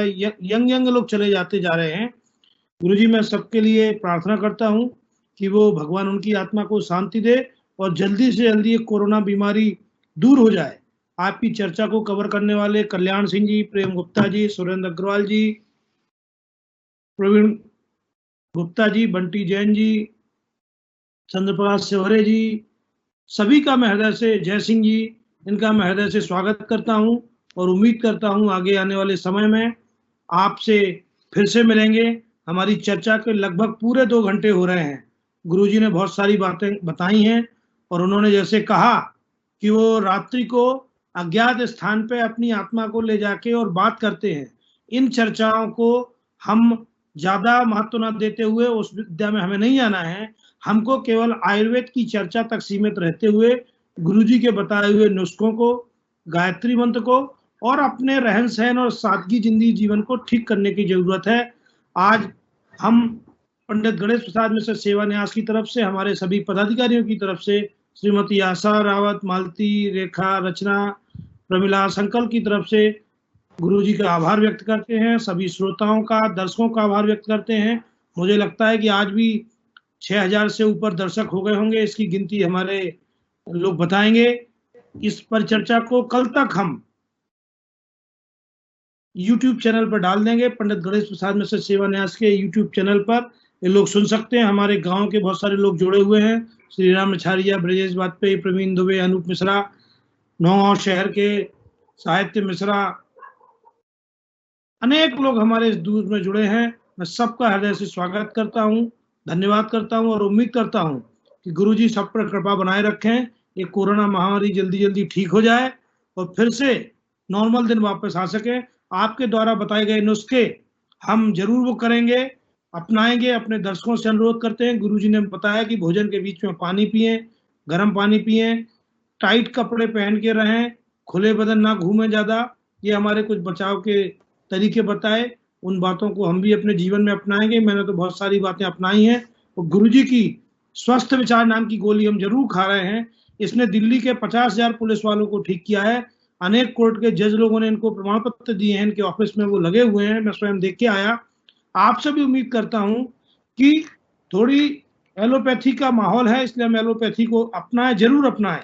लेकिन एक बार यदि आयुर्वेदिक दवाओं से आपको फायदा होना शुरू हुआ तो आप शायद दोबारा उस तरफ जाएंगे नहीं, क्योंकि हमारा भी विश्वास है कि आयुर्वेद और योग भारतीय प्राचीन पद्धतियां हैं और इन पद्धतियों के प्रयोग से ही जीवन को अच्छा बनाया जा सकता है। ऐसी मेरी प्रार्थना है।